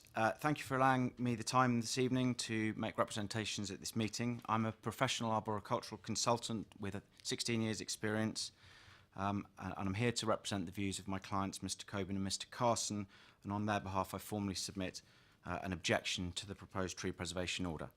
In May 2018, officers acting for the authority notified my clients that trees growing within their gardens were to be made subject to an area TPO. Guidance provided by the government on the planning portal suggests that an area TPO is suitable for protecting individual trees dispersed over a wide area and that it should be used as a short-term protection measure. In October 2018, my clients were contacted by officers of the planning authority with a proposal to modify the order, which would give a more precise definition of which trees were to be protected. This was considered to be a pragmatic approach, but before my clients had an opportunity to respond to this, they received another notice from the authority advising them that the same area was now subject to a woodland TPO. I must point out that a woodland TPO was made before the area TPO had reached its expiry date. Procedurally, this is unusual, as for a period of time, the trees were subject to 2 separate TPOs. Referring again to the standing advice, a woodland TPO is specifically designed to safeguard an area of woodland as a whole. The advice goes on to state, and I quote, "It is unlikely to be appropriate to use the woodland classification in gardens. The TPO that is under consideration by you has not been applied to the whole woodland, but only to a small group of trees that are growing within the respective gardens of Campana and Carlton. Your officer, in his report to this committee, has speculated that breech copse has indicator species that may qualify it as ancient woodland. This has not been corroborated, and the UK government website Magic, which contains information on all ancient woodland, does not contain this one. Furthermore, identifying our indicator species over the winter is speculative, and there is nothing to suggest that these species are to be found within the gardens. While there is no definition of what a legal definition of what a woodland is, the Forestry Act of 1967 gives the Forestry Commission responsibility for managing and protecting all woodlands within England and Wales. Consent must be obtained from the Forestry Commission to fell trees. However, the Act provides certain exemptions from this requirement, one of which is the lack of need for consent to fell trees in gardens. Following the advice within the MPPG on TPOs, therefore, collections of trees within a garden do not qualify as woodlands, and I respectfully suggest that the use of a woodland TPO is inappropriate for these garden trees. I now turn to inaccuracies within the map that has been provided as part of the TPO. The document has been drawn with a thick black line across the site plan with no reference points that show the exact boundary of the TPO. MPPG states there should be a clear indication of the position of the protected trees, groups of trees or woodlands, and the latest TPO fails in that regard. Your officer's report advises that the senior tree officer and landowner were able to agree that boundary on site. However, the detail of this agreement has not been documented, and therefore future tree officers or landowners may have a different perspective on where the boundary lies. The lack of clarity on the extent of the TPO means that it will be very difficult to understand when the order may or may not have been contravened, and as such the TPO has been drawn up in a way that is ineffective. My clients explicitly request, with all of this in mind, that the committee does not confirm this inaccurate and ineffective TPO. My clients have always been willing to consider a reasonable modification to the TPO to protect key trees that help form part of the skyline and which provide the visual amenity that the authority is seeking to protect. While there is no time this evening to rectify the aforementioned errors, my clients are willing to meet with the tree officer again to continue the dialogue that was started at a site meeting on the 6th of February. A TPO that is technically accurate and proportionate will be supported by them as they recognise the contributions that trees make. Thank you very much for your time and allowing me to represent my clients. Thank you, Mr. Bolton. Members, questions to the Speaker? Nope. Personally, I thought you put that across very well. It's easy to understand. Thank you. Questions to officers? I've got one. The Speaker's just been stating about the inaccuracy of that broad black line that's over the site plan, and apparently referred to an authority that said it had to be precise. I could ask you, do you have any comment on that, please? My only comment would be when I met with the applicant on site, and also when I attended the site with the viewing panel, it wasn't difficult to ascertain the extent of the tree preservation order on the site. So on the southern boundary, it was as far as the oak trees, this side of the oak trees, and we could measure that off the adjacent building. So I don't see that that's really an objection to stand, as I feel that the woodland order really, or the order as it stands, you can identify it on site. I think the point was making that the committee would like something a little more precise. I don't know if I'm speaking for all members. I'm certainly asking that because of the uncertainty for the future. You know, if you're doing we do anything in planning, we have lines drawn on maps. You know, the curtilage and everything else is defined. But in this particular case, we have no reference to that. I don't know what I'm asking you. What's the implications of this? Would there be uncertainty in the future for either landowners or planning committees when they're faced with this? Where is the line, I think, is the question I'm asking. If you can turn to the extract of the area plan, have you got that in front of you? It should be Appendix 1, I think, of the officer's report. Page 187. Okay, so we've got the plan. The northern boundary is the rear gardens of Carlton. On here it's called Rowangill. I think the property's actually called something else now. Campana House is the rear boundary. There's a small fence line along the rear boundary there. The eastern boundary is the eastern boundary of Rowangill and Langstone, and again there's a small fence separating those properties.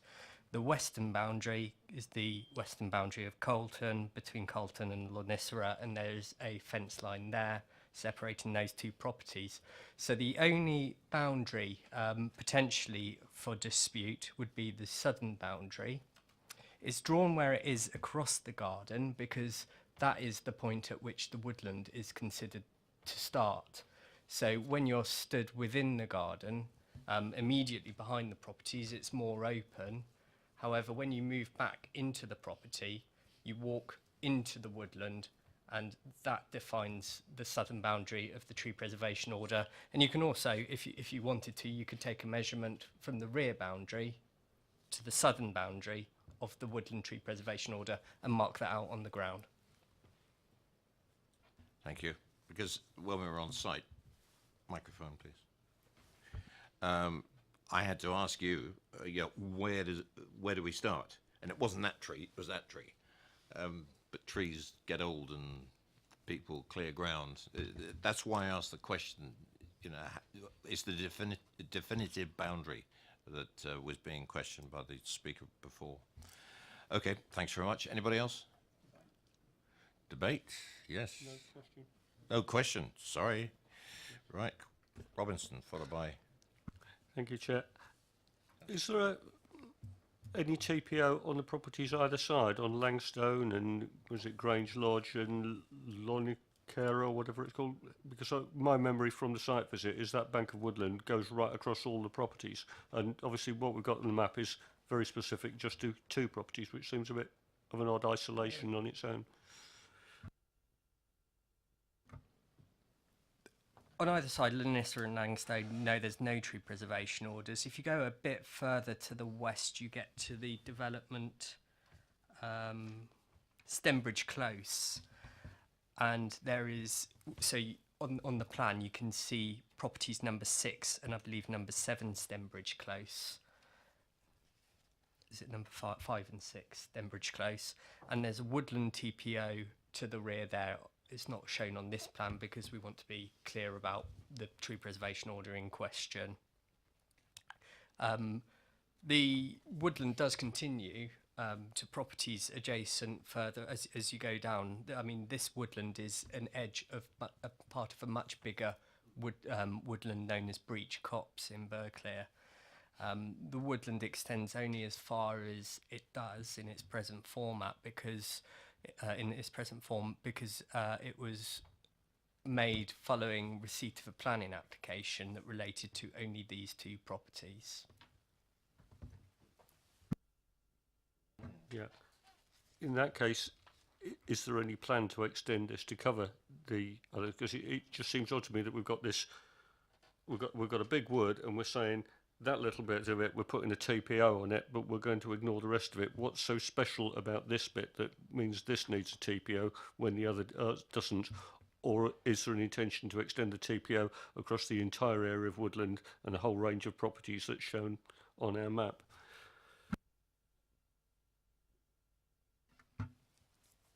Firstly, there is no intention at the moment. So, as I say, this tree preservation order was made in response to a planning application, as indeed the tree preservation order at Stembridge Close was made in response to that planning application. And further to the west, there's another property, Sandham House, and there was a development that's in the corner of Breach Copse, and the tree preservation order was made in relation to that development. So there's no intention to make a tree preservation order to cover the whole of the woodland, which is approximately 3 hectares and would affect a great deal more landowners. Councillor Sherlock. Yes, can you, on page 181, 5.5, the last 2 bullet points, can you explain to me the TPO, the area TPO and the woodland TPO, and the fact that there was no time allowed for the response?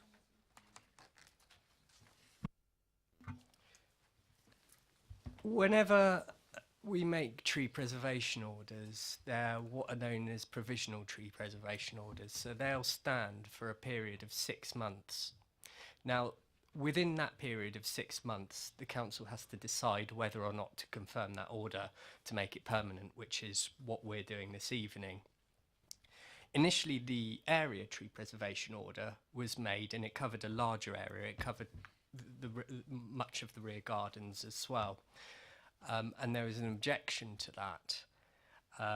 The tree officer who made that order liaised with I believe the same consultant, Mr. Bolton, regarding that, and agreed to, or put a proposal through to amend the tree preservation order to its reduced format. They emailed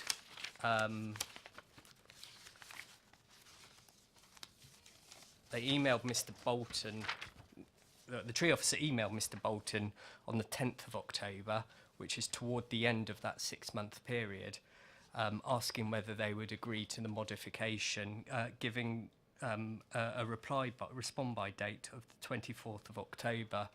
As far as I'm aware, and I'm afraid the that TPO officer no longer works for us, but on the file there's no indication of a response before the 24th of October, so the revised tree preservation order that we see before us was made on the 26th.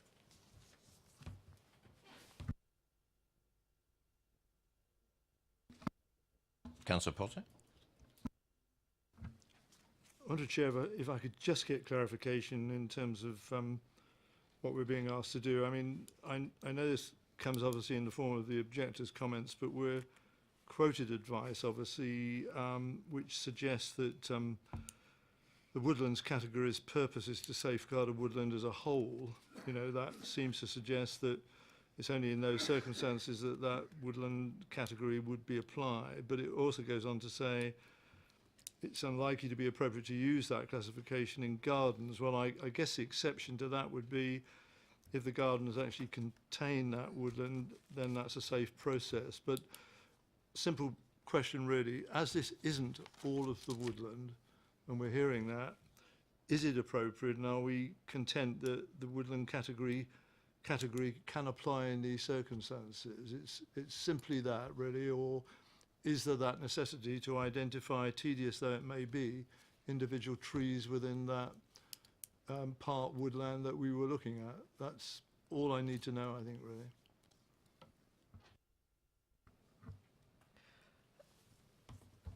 I recognise that the government guidance does suggest that it's unlikely to be appropriate to use woodland classifications in garden.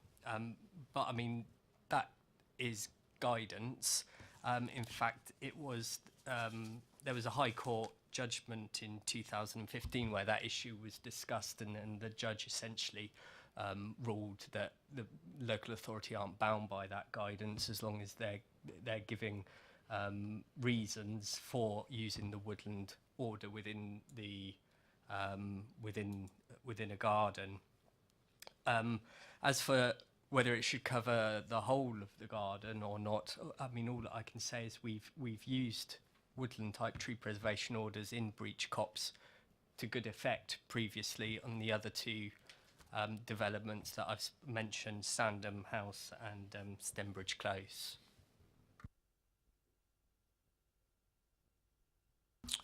Any more questions? Now we'll go into debate. Councillor Westbrook. Yeah, firstly, Chair, I'll just pick on what Councillor Sherlock said. I mean, in relation to the TPOs, I mean, having had a recent temporary TPO in my ward, after that 6-month period expired, the woodland was assessed and found not to have any trees that were any value. So the tree preservation order was then removed. So in that case, the process, it works relatively well. But I would say, having visited the site on Friday and seen some of the trees in what seemed to me like a wonderful woodland setting, it was clear why this TPO has been recommended. The tree officer has also provided a response to my question on what category trees we're looking to protect, and has responded saying that they are category A trees, meaning that they are of high quality and value and in such a condition as to be able to make a substantial contribution. A minimum of 40 years is suggested. They are good examples of their species and fall under the description of trees, groups of woodlands of significant conservation, historical or commemorative value, I understand, and I'm just happy to support the recommendation for the TPO. Anyone else? Yeah. Councillor Robinson. I'm happy to second this recommendation, but I think it needs to be extended, because I can't see the logic in preserving this 2 gardens worth of woods and saying, well, the same woodland just the other side of a piece of wire fencing doesn't need protecting. This either needs protecting or not protecting. So I support it, I second it, but I ask the officer to seriously consider saying, right, we need to put TPO on the rest of that woodland, irrespective of whose garden it's in. It's not about whose garden it's in. It's not about how many properties it's in. It's about that woodland as a whole. And this is just needs to be just start of a process.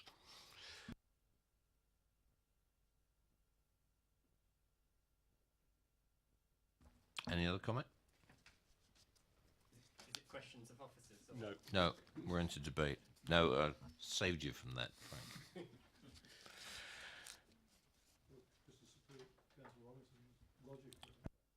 And we are happy to confirm the TPO, because that's one of the 3 options we have. Is it my understanding that you're moving to support, Mike move, I second it. to confirm the TPO? Yep. Right, it's moved and seconded to confirm the TPO. All those in favour?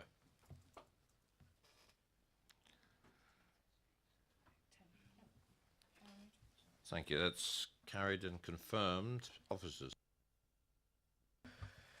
So, tree preservation order BDB 660A has been confirmed, and I'll look into Councillor Robinson's request regarding the rest of the woodland, and I'll get into contact regarding that. Thank you, everybody. With patience, I'd hoped to finish a bit earlier, but it's not too bad.